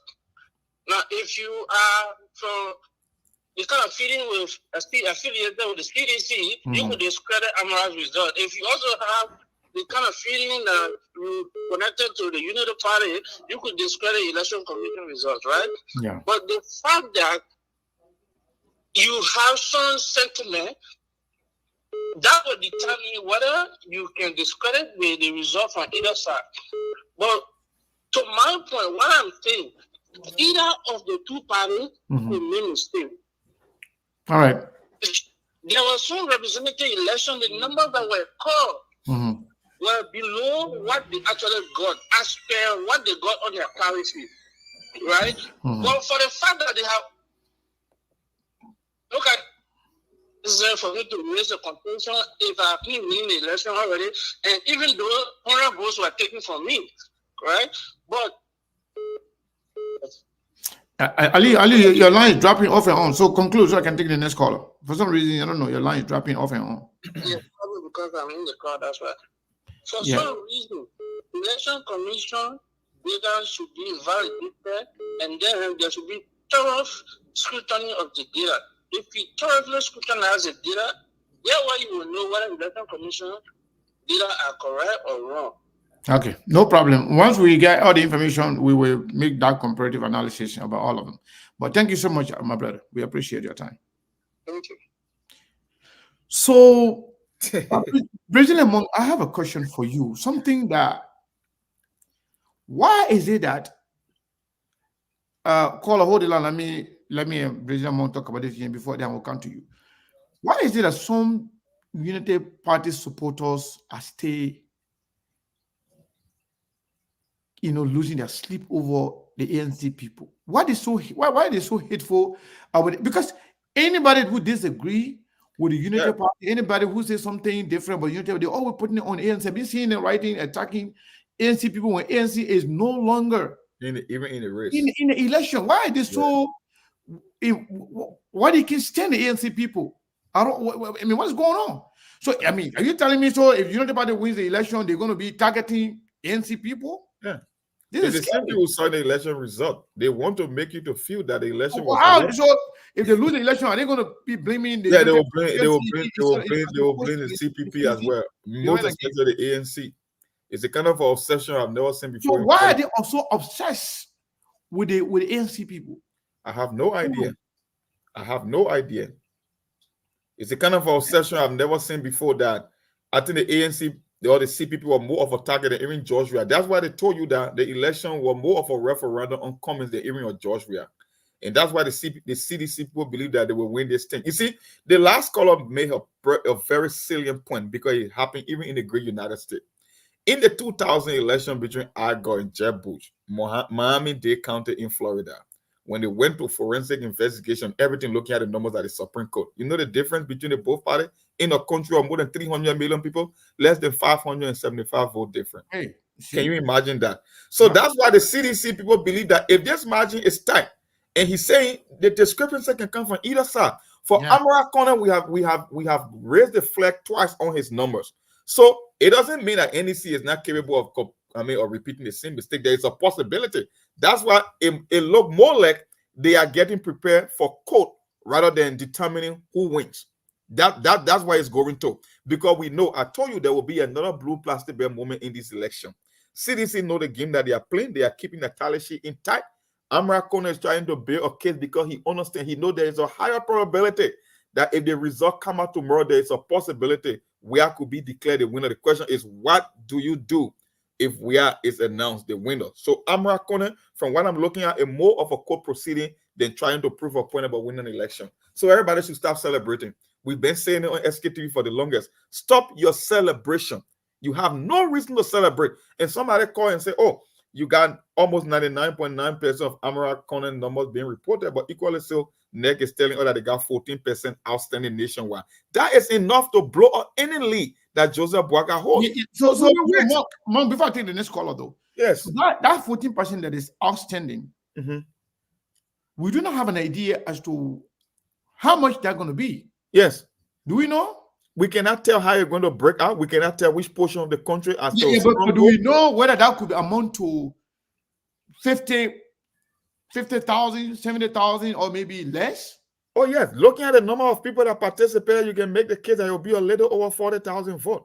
Now, if the difference is 16,000, then it just tells you that, you know what, take a back seat and just let the thing to play out. Because there is no reason. So that means, hypothetically, let's say is about 50,000. And the difference right now, according to NEC, is about 16,000, right? Yeah, if the difference is 16,000, so and then we got 50,000 left. That means Weah has to win about maybe 40% of the rest. No, let's just say 40,000. Just want to be extra conservative with the number. Let's just say 40, not even 50,000. Now, if you want to go to 40,000, it means you can take 16,000 out of 40,000 more than 2 times. You still be left with numbers. Yeah, that's 32. You still left with an outstanding 8% nationwide. So how do you make the case, or how do you justify that this thing could go either way? It could go either way. Go Unity Party way. That is why I'm not going to take anybody's number until NEC can screw up on itself. If NEC screws up, then we'll go to the court, and that's why the court will be the one to make the decision. Oh, okay, all right. Let's take 2 more callers here. Caller, what is your name and where you calling from? 952 number, last 4 digit 2105. Yeah, my name is Ted. Your name is? Ted, calling from Minnesota. All right, go ahead. My opinion, this is very simple, right? Because if you talk about Amara Konneh data, all these things are pre-programmed by Amara Konneh. So I'm not going to go that direction right now. But talk about CDC not posting no more. Hold on 1 sec. We're receiving a call from Liberia, but we just missed the call. The person can call back. Go ahead. Okay. CDC is a sitting government. We don't expect them to post any data up right now. They say, oh, there's CDC amount, there's not CDC amount. I got friends that in CDC war room. I can tell you exactly. CDC war room showed out. CDC won election. CDC war room, but they're not doing it because they are sitting government. If they do that right now, they're going to cause chaos in Moravia. They're going to bring problems with neck. So my point I want to stress here. Okay, let's go back counting. You got to stop. Okay, just 1 second. 1 second. 1 second. Since this person calling out of country, caller, what is your name and where are you calling from? Yeah, this is now where you're calling from Liberia. Calling from Liberia. Okay, I will give you opportunity to speak first because since you're calling from all your Liberia, we'll come back to the first caller. So yeah, what is your contribution today? Yeah, Sekou, I listened to you earlier talking about Sekou. I mean, Amara is playing your kids to go to court, and Unity Party cheated CDC before. We are not saying that. Yeah, but it's a possibility that CDC, I mean, we want to pay the debt. That's what you say? Oh, that's what we say? You were saying that they were somebody said, okay, maybe somebody said that. That's fine. They were cheated 2 times. Oh, okay. Yeah, but Sekou, what I want to do for us in Liberia, for me, I don't get Mr. Cummings. The only thing I want for you to do, just see for us in Liberia. Because you, Sekou, I listened to you so many times. You always speak about it in Liberia. All the things you're going through is the same thing. So I care where your difference with your United Party and ANC. Please, I beg you. I call your fee for us to suffering. We're suffering yet too much. So what you want? I don't understand. What you want us to do? Again? What you want us to do, ma'am? Because what you're saying, what I want you to do to stop saying that I'm impossible that CDC could win an election tomorrow. Oh, you don't want CDC to win? Oh, there's a possibility, man. It's a 50-50 chance. Hold on. So you don't want the CDC to win? If I don't want them to win. Oh, but we don't have control. All we say. We don't have control over that. Will you be saying it? Of course. Mr. Cummings was there. We said that it could be any of the 3. It could be Cummings, it could be Bwaka, it could be Joe. We said that. Yes, let me tell you something. It's a good today. Mr. Cummings, Joseph Bwaka, even if you take bottle or sneakers, say you put it, I would take any one of them. Oh. Our children are going straight. Please, I beg you, Sekou. The thing I can do, you will need us tomorrow. You will need us tomorrow, begging you. Wow. Tell you, we're suffering here. You don't get your guy for each other. You're thinking about with the common people, please. Bye. There was a personal attack. I mean, I understand where she's coming from, but you can't be too emotional, man. It's politics. It's a 50-50 chance. Okay, but we are not saying it. We're just saying that it's possible. And I'm sorry if that hurts you, but it's possible the CDC can win. I mean, this is. And she miscrewed my statement that I made on the idea. Circle, go ahead. Even according to the United Party own data, presented by Amara Konneh, the margin is very low. So it's like anybody can win an election. So nobody should be heard about that when we say it. But I mean, President Moses something there can go back to the call. Yeah, she miscrewed my statement. When I never said that Unity Party cheated CDC. I said CDC believed that they were denied state power on a couple of occasions. So for them, it's a moral obligation to do the same to Unity Party. That's what I was trying to say. But for her, she's so into a feeling. I understand the suffering. My sister, there are certain things in life that is beyond your control. Just for the fact that you won CDC gone like yesterday, it does not negate the idea that it's a 50-50 chance game. The same way you think Unity Party can win an election, it's the same chance or the chances that CDC also have to win an election. So you have to accept that. And just pray so the lady just want us to believe. No. Why do you about to believe now the election is over? The election is over, and we shouldn't entertain the idea that it's a probability that the idea that it could be the other way around. Yes. Okay, I'm sorry. Yeah, that's not how I think. But anyway, let's go to the caller that we have online here. My brother, I'm sorry and thank you for your patience. We are back to you. Go ahead and conclude what you were saying. Wow, Liberia really got a long way to go. Why? Well, I'm just listening to the caller. I mean, what I understand from what she's saying, I mean, the tribalism and the self-interest is killed in Liberia. Those two things. Okay, back to what I was saying. My question for you or whoever on the phone answer this question, right? Because here in America, we compare. In the first round of election, CDC got 21% for Nima County, right? Mm-hmm. Okay, so this election, do they make a gain or do they lose? They made a huge gain because they got close to, I mean, they were close to 30% this time around. Okay, go to Lopa County. Do they make a gain or they make a lose? They even made more gain in Lofa than they made in the last time. 35.4 from 27% to 35.4. One county they even won there. They lost the last time. Okay, my GB, do they make a gain or lose? They won. They increased their number there too. Okay, I'll hold you right there. They increased their number right there. Go to CDC stronghold. Do Joseph Boga make any gain? No. You see where I'm coming from? Yeah, it's okay. It's okay. Now just conclude. Yeah, we get that part. We said that one earlier today. Thank you. Okay. Thank you. All right. So they didn't make any gain. So what I would say, right, we all should wait. We shouldn't come to a conclusion, right? We should wait for NEC. And whatever result NEC bring out, we should accept it as Liberia and move forward. Yeah. That's what I got to say. All right. Thank you. So yeah, let's go back to this person here. It's 401 number. And the last 4 DJ is, oh my God, people are not giving me a chance to call, to take the call. Yeah, go ahead. 8952, right? No, the last 4 DJ is 8962. Go ahead. Yes, how you doing today? I'm doing great. What is your name? Miss Williams. Miss Williams from Rhode Island, right? Yeah. Go ahead quickly. Sekou, I call about the lady that just called from Liberia. Mm-hmm. I hope she's listening. They're listening. A lot of people.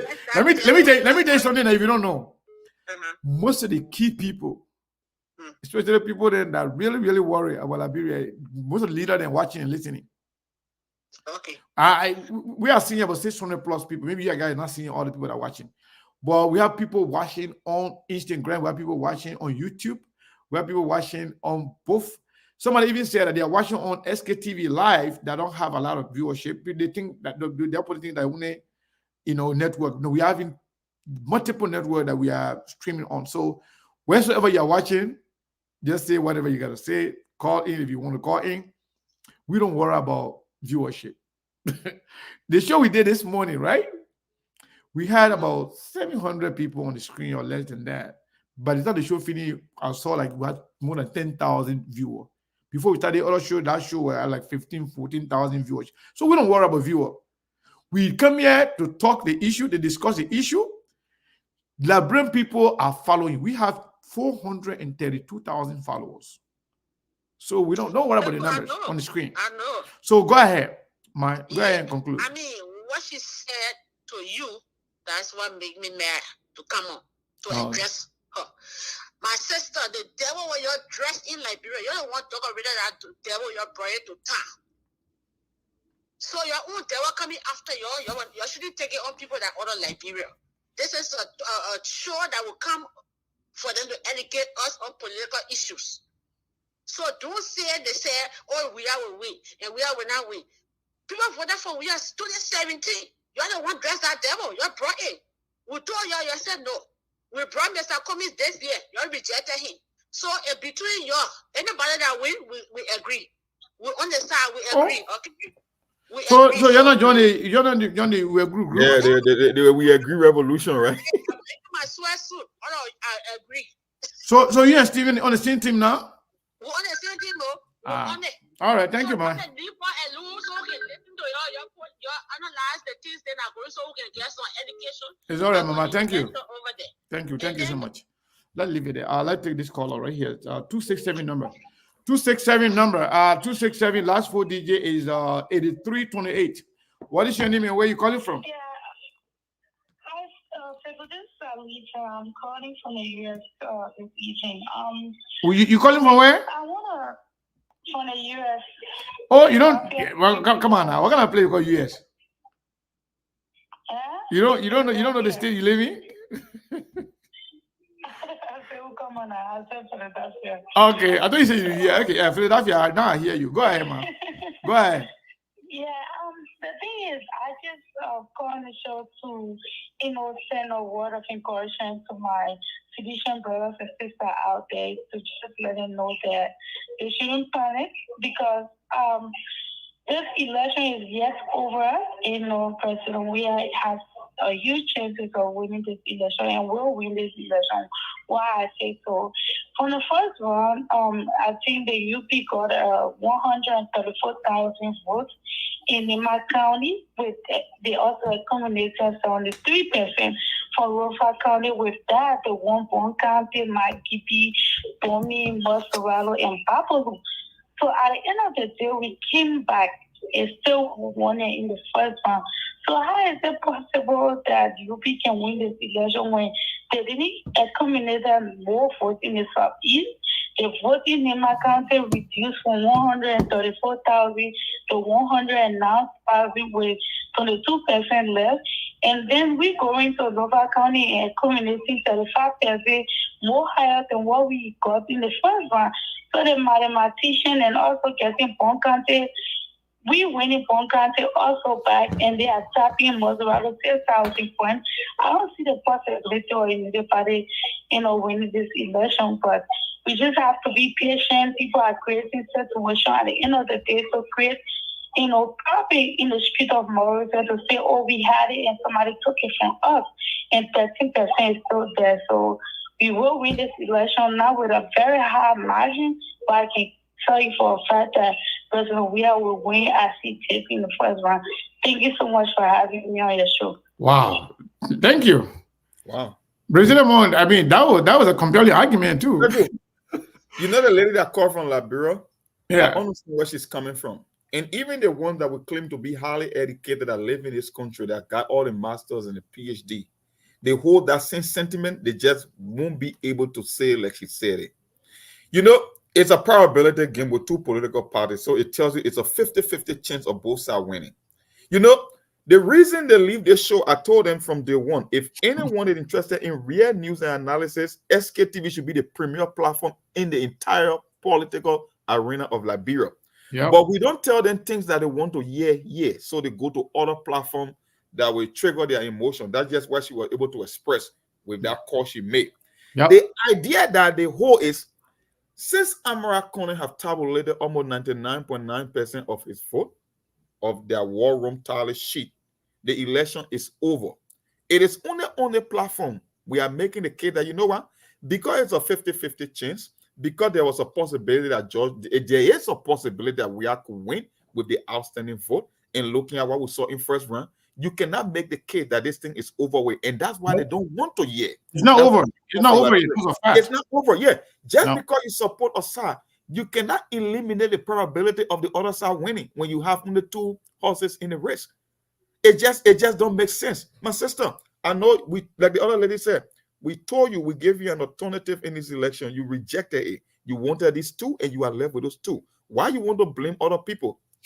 And if you are winning, why you want to blame CPP or ANC or anybody? You sign up for this, you got what you wanted, you will have to live with the result and the consequences. It's nobody's chance. Just because you hate George Weah to death, it does not simply mean that there is no path for George Weah to win this election. You have to live with it. I mean, I feel your pain. I have two more people here on hold. Let's talk to them, and then we will also continue with our analysis. We will soon be leaving because we already hit the 2-hour plus margin mark. So call us 602 number, last 4 DJ 1303. Are you there?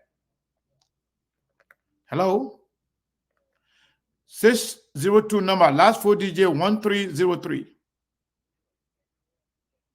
Hello? All right, let me switch over. 609 number, last 4 DJ 6611. Hello, yes, hello. Can you hear me? Yes, what is your name and where are you calling from? It looks like My name? New Jersey number. Yeah, go ahead. Yeah, how you doing? I'm calling from Atlanta. I'm just addressing number. Okay. And what is your name? My name is Amara. I'm calling from Atlanta, Georgia. Okay, go ahead, Amara. Yeah, Sickle, I will just go short, right? Thank you guys for helping us all along with comments and all that. Like I said before I came on the show, I make a contribution. I'm a fan of Cummings. Okay. And due to whatever they did to us the first round, it was very painful. It hurt and stuff like that. But I mean, anybody can be there. But instead of George Weah, I disagree. Whatever result they're coming up with, the CDC is supposed to be very ashamed of the number for one fact, because if you say you're already in power, right? You're in power. You got the strength and the people behind you. Why would you even like for a man to come closer to you with that kind of number? That's the same thing they did to cheat us, because we end up getting only 1%, knowing that Cummings had a population as well. But instead, he kicked Cummings out like Cummings wasn't nobody, and that was very wrong. And the reason why I think it's best that we get him out is because he have not done anything to help us when it comes to justice, when it comes to all the innocent people that got hurt. So go out choosing somebody, you're getting a chance to play that on the part of the So for you, your policy right now is anybody but George Weah, correct? Yes. Why? Because George Weah lied to us. He fooled us. I was a professional soccer player too, like him. And I was motivated by him. I was inspired by him. And he was one of my favorite football soccer players. I think he gets good at that. But at first, we thought because he went out of the country, he experienced, some difference. He was going to bring change. So we like, oh, your help, put him in power. Even my little brother, one of the racing boys, my little brother, Siapa Poema, he was a big sedition. And I told him, I said, talk to people. Momo last a group, you'll go and vote for him. He will bring a change. Now you are only coming there to help kidnap my brother. See Moses took huge amount of money from George Weah to take my brother away. And today, my brother is nowhere to be found. So all right. if George Weah is still in power, some of us that even try to get him out of there, he's gonna come haunt us, because we'll not be able to go to our country. We'll not be able to go get justice. Up to now, we have not have a closure for my little brother disappearance. And you know the story, you know some of the story. My auntie is fan of you, and I follow her because of you. I've been following you guys since she tagged me on this page, and she explained her nephew story and all about what he went through. And then the Glasgow man sitting down there, he ain't doing nothing about it. That shame got in them. They can't even move, because God ready to bring them to justice. Hold on, did you say Glasgow? Yes, I said Glasgow. What Glasgow? I don't understand that. What Glasgow? What Glasgow do? Is related to my mother, and that's his nephew. Okay. Yeah. It's a lot that I can say on here, because people already know this story has spread up or everywhere across the country. So for somebody that Joe, we have to still be in power and let other people not to get justice, that is wrong. His 6 year is over with. Let me get some people chance so they can be able to make change. Okay, let me ask you before you close. I'm sorry for interrupting you. So I know you want Joe Weah to be out by all means. What if the Liberian people actually voted for him already and he declared tomorrow or the after tomorrow winner? What will you do? Will you accept it? They say first food and food, second food and food. That crap in Twitter Cummings. If you do it to the paper here, the God will come for him. It will be a God I will take him with disgrace. Will you accept the result if George Weah is the winner? He won't get close to it, because he's very close to it now. I'm just asking whether you accept it if it ends up to be the winner. All right. It should be ashamed to sedition. He's supposed to be over him instead of he over him, and then they want to be. No. I think it's the other way around, though. I think because Joe Weah being bad, Joe Weah is incompetent, Joe Weah being there for 6 years doing nothing, Joe Baka's going to beat Joe Weah hands down. Because Joey are being in government and doing nothing, as the people You said. think he just sitting there doing whatever? You know, we're gonna play the half of commies. You But- think he just sitting down there? But the people voting for them, that's the problem. And the people are the ones to decide. Them themselves, they themselves too, they are the problem. Yeah, the Liberian people are the problem. They're voting for the people. Family member that close to us left us to go and try to push that man up. The whole Konneh family split into two. Just because of their wicked man here, that wicked man. It's okay now. It's okay. It's okay because elections are over now. We get looking at the results. Let's leave it there. I think it's getting personal now, but you made some good points when it comes to your when it comes to the political part of it, but the personal part, let's forget about that. It's okay. We need to keep mobilizing this group here to let the people be on our side, because I swear I won't promise to be a president for that country. That one, baby. I don't know. Come already. Come not in the picture right now. Laptop. Yeah. We passed that stage, right? Because not far from here. Yeah. I say, if Kumi decide to run, then we can talk about that at that time. But right now, that Joseph Parker and George you are left with. Yeah. So Parker not going to be there for 12 years. It's 6 years over. Whoever I get behind and make us don't like them. But even Joey too, if Joey wins, he's not going to be there for 12 years as well. We got to talk, man. We got to make Kumi stay a major role in this government are coming up. Kumi, Parker government or Joey government? Not you, Joey. Joey make Kumi still. Clean. I don't want you to be around. But you want the metal weight in this government, but not in Joey government. Well, we know Parker government. I'm not be friend of Cummings no more. I'm not even here to help carrying forward. All right, my sister. Thank you so much. Thank you so much too. Thank you so much too. Yeah. That means she really emotional about it. Mad. And unfortunately, they were the one that dressed the devil like the other callers said. Let's take this caller here. 717 number. Last 4 DJ 1005. Thank you very much. What is your name and where are you calling from? My name is Mafi Fala, and I call you from my residence in Pennsylvania, to be precise, Canary. All right, go ahead, Mr. Fala. Yes, thank you for the show. I think this is my second time calling on your show. The first time I called on your show, that was when I was in Austin, Texas. Mm-hmm. I think that's when you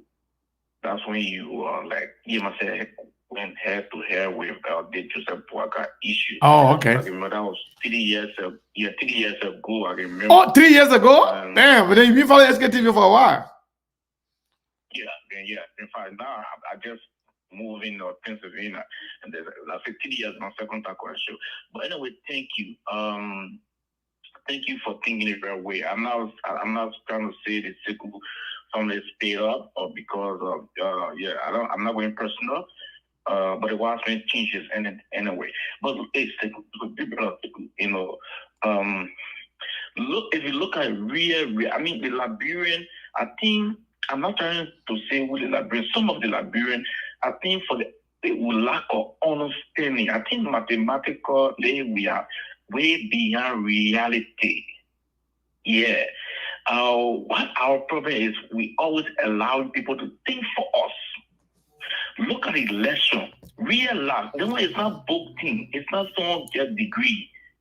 It's not Amara Konneh who's sitting there, a bunch of short man. No, now we're calling data short. You understand? Now you go into Liberian people creating or inciting them to go on the street. We are the ruling party. I'm a sedition. Now all remain a sedition. Objective sedition. Oh, what? Yeah. Objective. Objective sedition. Okay. Mm-hmm. Yeah. I thought he said he was a dirty sedition. Yeah, I heard like a dirty sedition. So I said, well, no, don't come. No, don't say that one here. I got you. Okay. So if you look at the first round, I'm not trying to be tribalistic here. All hail to the Southeastern, all hail to the Kisi people. No, we have to do this now. See now what they're doing, they're not doing like that. We have to do this. All hail to the Southeastern, all hail to the Kisi people, all hail to the Manon people. Yeah. And the pastor, we have to do it. Instead of doing trial listing. It's okay. No, I don't want you to do. I don't want you to do that. So just make your point so we can call it. Okay. Look at it. You have to win the incumbent. You want to win the incumbent. You go in the incumbent place. You taking the least vote now. You have a 2-digit number. That's a far. And the man is in 90,000. You in 1,000. The man went to your home, your background. He exited Dr. George Manning Weir. CC went in Lofa County and take 35% as him to be corrected. He doubled the vote. If you look at the vote 2011, and that's in 2005. So I think Joel was 8%. 8% in Lofa County. I think to be corrected. I want you to conclude 30 seconds if you can. Yeah, so we are taking more votes in your home, and you're taking lesser vote in your home. Your stronghold, look at the stronghold. The stronghold now almost finished. And Lofa County, still almost finished. The stronghold, if they referring to Lofa County is already 100%. No, Lofa County finished. The stronghold tomorrow now is depending. I think now all the art to Babolu. The art to Babolu because but Joseph Baga winning in Montserrat too. We're gonna use 3. And Joseph Baga is one of the strongholds. Is still having some vote. Outstanding vote is in Nimba. To erase Babolu, to damage Nima County vote. Now we have 3 counties to go and use tomorrow to cover all. And since it comes tomorrow, those who laugh the best. We are the golden part. We're not going to tell people to jump on the street tomorrow. No. We'll listen to the election commission whereby all Lord we announce the result tomorrow. Now, when they announce the result tomorrow, the street crowd foul. I'm not going to stay. We're going to go to court. We're going to go to court. Thank you very much. They're going to tell the court, but we're going to win the election tomorrow. Thank you very much, Sekou. Thank you, my brother. Thank you. Well, caller, what is your name and where are you calling from on the WhatsApp line? 701 number. Yeah, I think that's me. That's Reverend Abednego. Can you hear me? So your name is? Reverend Abednego. Reverend Abednego, you said? Yes, sir. Okay, go ahead, Reverend. Okay, first of all, I just want to congratulate you, Sekou, and the other guy. There's a guy that was doing some analysis. He's still here. That's a Brazilian monk.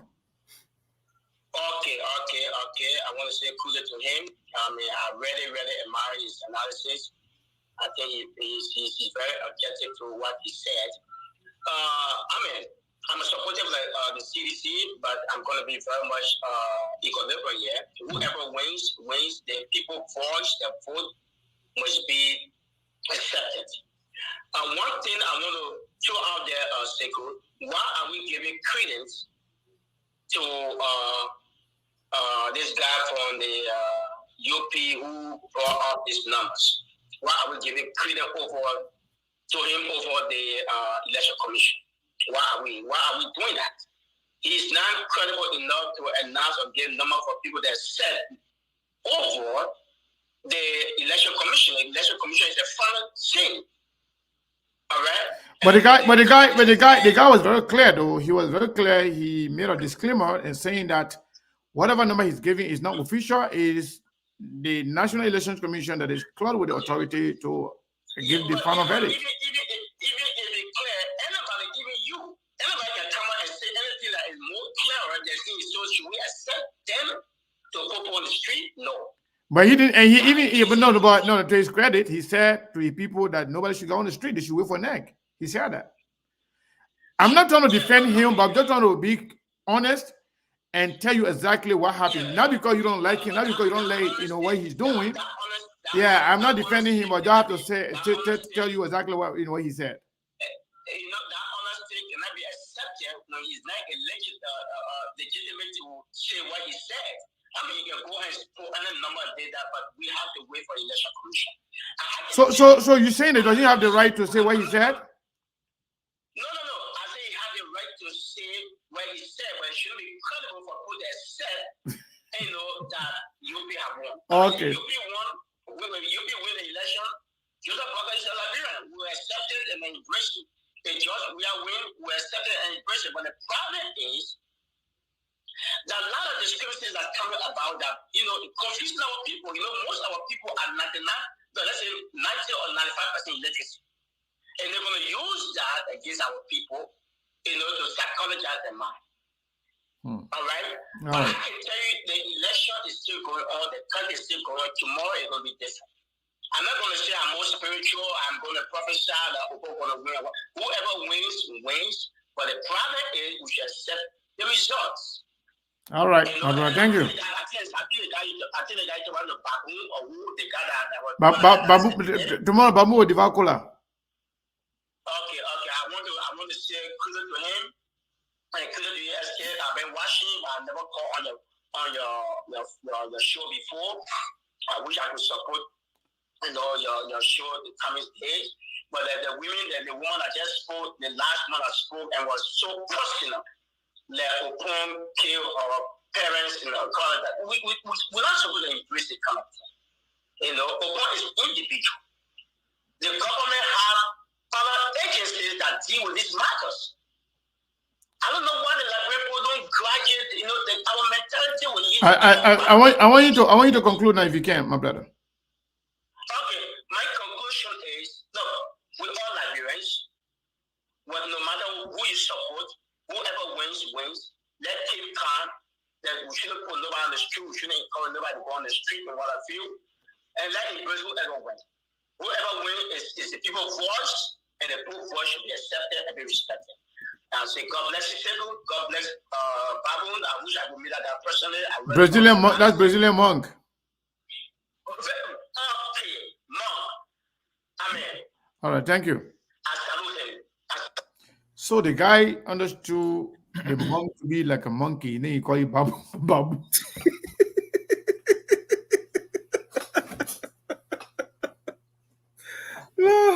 Oh, God. That's the beauty of SKTV. People come here with diverse view. That's why we tell Yeah, them. understood. Come here. Monk like a monkey. So remember the monkey? He said Babu. He said Babu.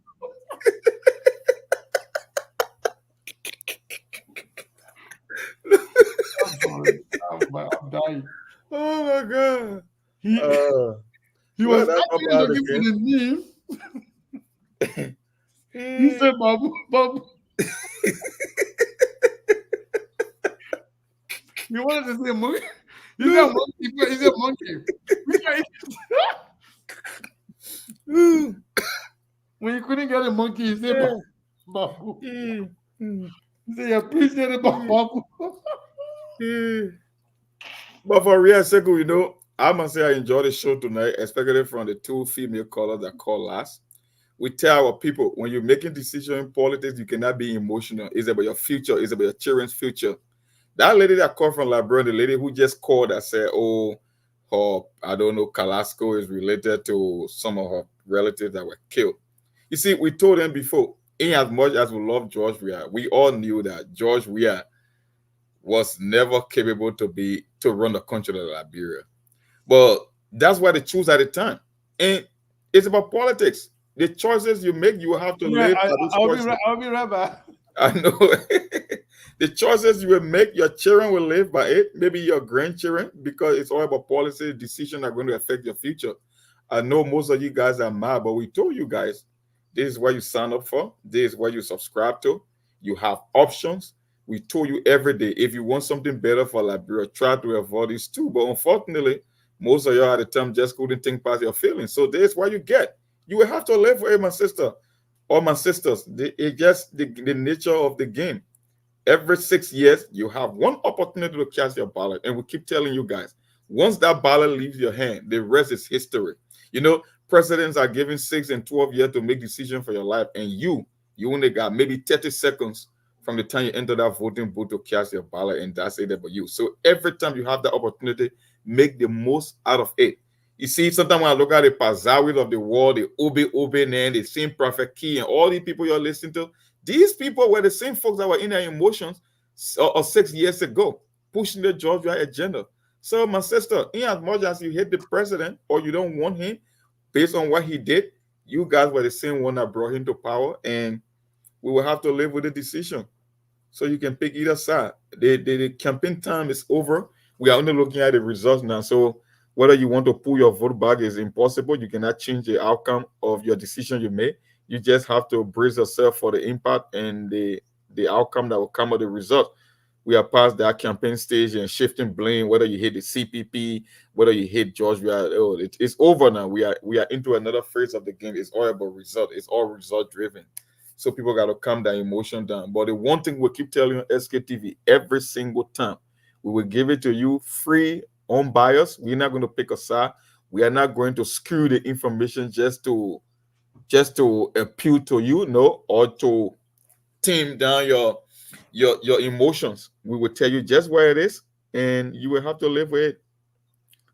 Nothing more and nothing less. We're waiting till tomorrow, but there is a 50-50 chance of either side winning. So you have to accept that fight. You cannot dismiss the fight that in the probability game that George we shouldn't talk about that, because that's why the other that you see, Sekou, we were the only platform that came out with a whole theory about the Amara Konneh data collection. Nobody have even entertained it on all the major platforms. All they tell you, Amara Konneh get a number, and the number said Joseph Boga win. Amara Konneh get a number. No, Amara Konneh is also a human. The same way the other caller said there could be discrepancies from either side. I believe we were the first people now, or we are the first people now that are saying maybe and just maybe he could be making a case for a legal. Mong, let me come in. There was some callers when I left, but Yes. I couldn't hold myself. I was laughing so hard I didn't want to be on the camera. I know. But let me say this: we just caught some discrepancy within the numbers, and the percentage that we are seeing right now is, according to Amara own data, is about 1%. 59 and 40, 51 to 49, right? Mm-hmm. So what if you have tons of these discrepancy within there? If those numbers are removed from the also affect the on that calculation, that will affect the percentage, that will affect the margin. Yes. And we don't know the extent to which they went with this discrepancy, right? We don't know whether it was done, deliberately, knowingly, consciously or subconsciously, we don't know. But if you are to check and find out, this could, if it's more, if there are more of these, that could significantly reduce the margin. Mm-hmm. So, and that means the number that you are celebrating right now could be the other way around. So it is important to even tomorrow, assuming that NEC announced that, okay, George Weah wins the election, do not just get on the street to fight, to protest. Check your number. Yes. Make sure your numbers are correct, even before going to court or anywhere you want to go. You should be very, very careful. These numbers, they were put in there by human beings. Sometimes people can willfully do to corrupt people. Some people can also put in the wrong number. So this person will be the last caller. I saw the phone ringing from WhatsApp. I can't even read this number. The number shouldn't show you 6 DJ. I don't know where that person comes from. Maybe that Liberia. Let me take this person. Caller, what is your name and where are you calling from? Hello? Yes. Yes. Yeah, I just changed your call back, man. I apologize to Monk because I mispronounced his name, and you're laughing about it. Oh yeah, it was funny. We know you did it by mistake. Yeah, I know. I mean, nothing personal. This SKTV will have an open mind here. Brother, I really apologize. Let me just see the property, okay? I'm sorry for mispronouncing last year there. But you are a very brilliant guy, and I love you for that. Thank you. Apology accepted, my brother. I knew you did it in good faith. It was by mistake. We knew that's what we were laughing at. We knew that you didn't do it on purpose to disrespect him. We were just laughing because the way in which the way it sounded, it was so funny. It was so funny. The person that said it before. No. The thing is, even though he understood it like a monkey, but when he couldn't grab it as monkey, then he said babu. So the part that made me laugh. Other than that, Brazilian monk, a lot of people were, and kind of like, this is not my first time hearing somebody, saying it that way because they don't understand. They don't even know what it means, right? So I want to say thank you to all of you. My man Monk, you are one of the best, man. SKTV is lucky to have you, to have Steve, to have all our brilliant young men out there. We used to have some young and beautiful ladies here too, but for some reason SKTV can be so hot. It can be so hot because they attack more. They attack you have gotten, right? They attack the insult disrespect you can be getting for your opinion, for giving free analysis to people, free tutoring to the people for nothing. People be insulting you, but so a lot of women when they come here, sometimes they can't keep it up. Sometimes they can't keep up with it. Yeah, sometimes, women are more emotional. Sometimes they got to be fighting with their friends, people that can my own part, the insult, the own part, I think is too much for me. Yeah, I can be surprised when I see people saying that Brazilian monk now is an uncovered sedition. Like, even me, from 2 days ago, they've been referring to me now. Yeah, as an uncovered.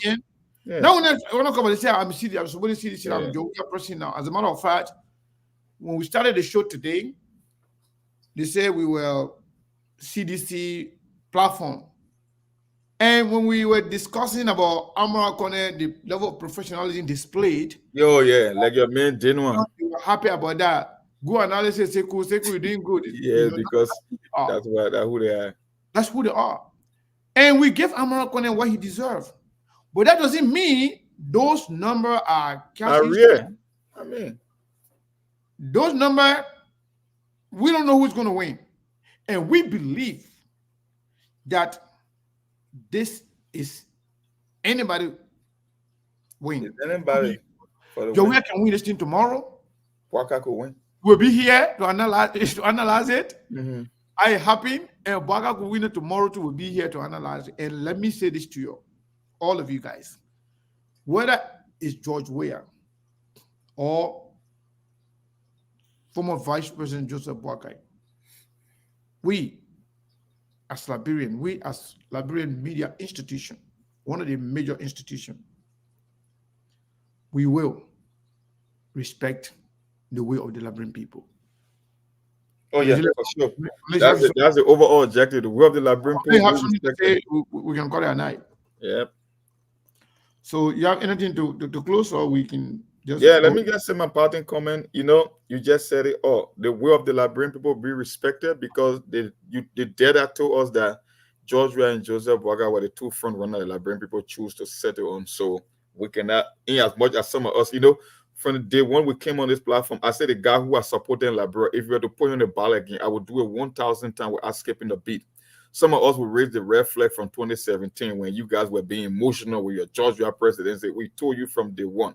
For me, they say you got two ways to learn in life. You could learn from observation and you can learn from experimentation. The reason why it's good to learn from observation so as to avoid repeating mistakes that other people made in the past. Monk, sorry to cut you. We have 119 people watching on YouTube. Oh yeah, that's great. Yeah, we're not even saying that. We told them sometimes you just have to observe the situation where you avoid making mistakes because there are some mistakes you made in life you never recover.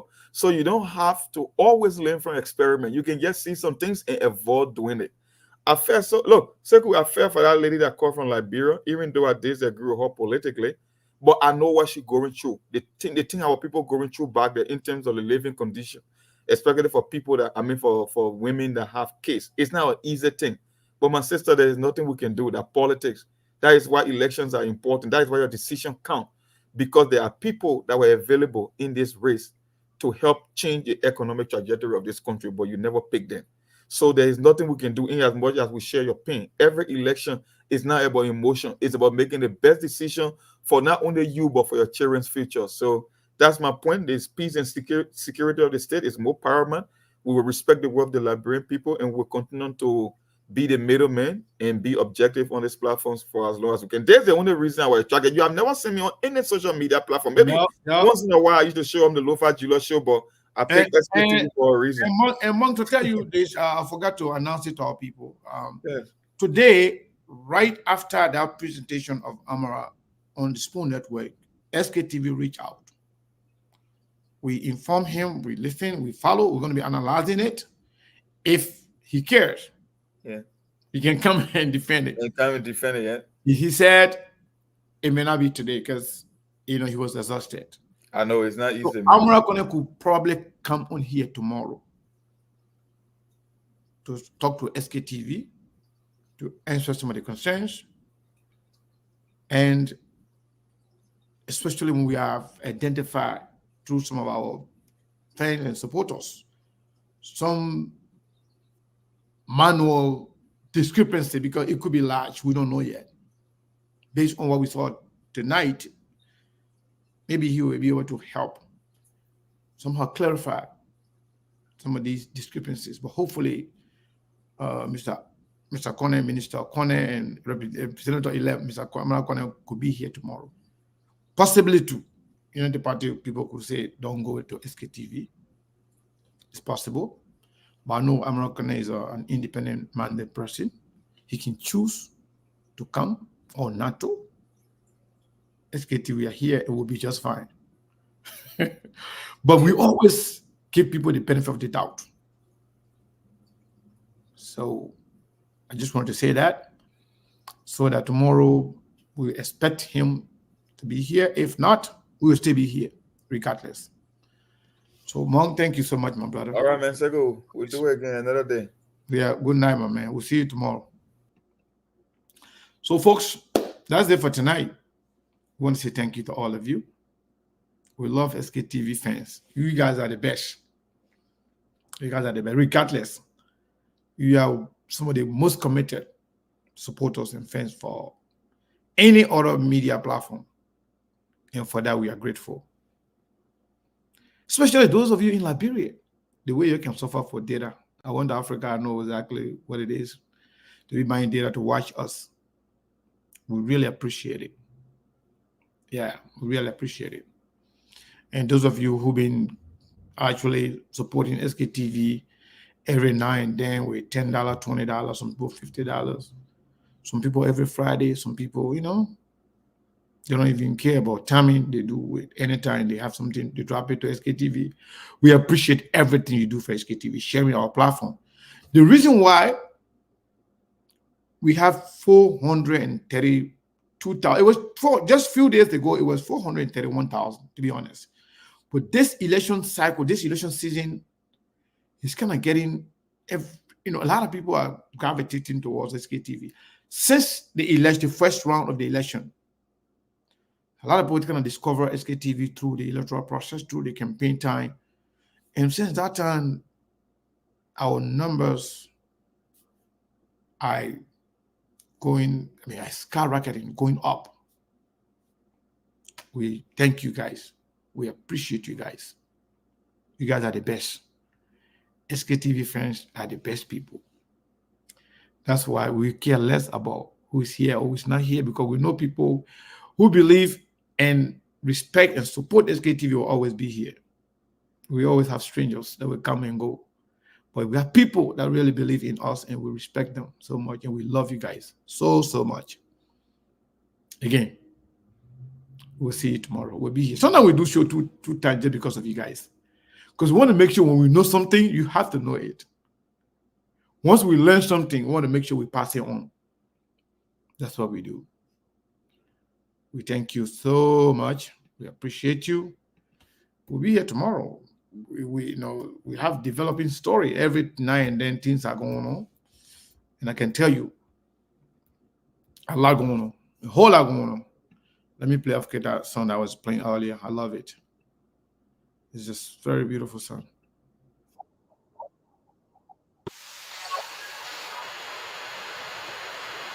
Oh, oh no. I don't even have that video here.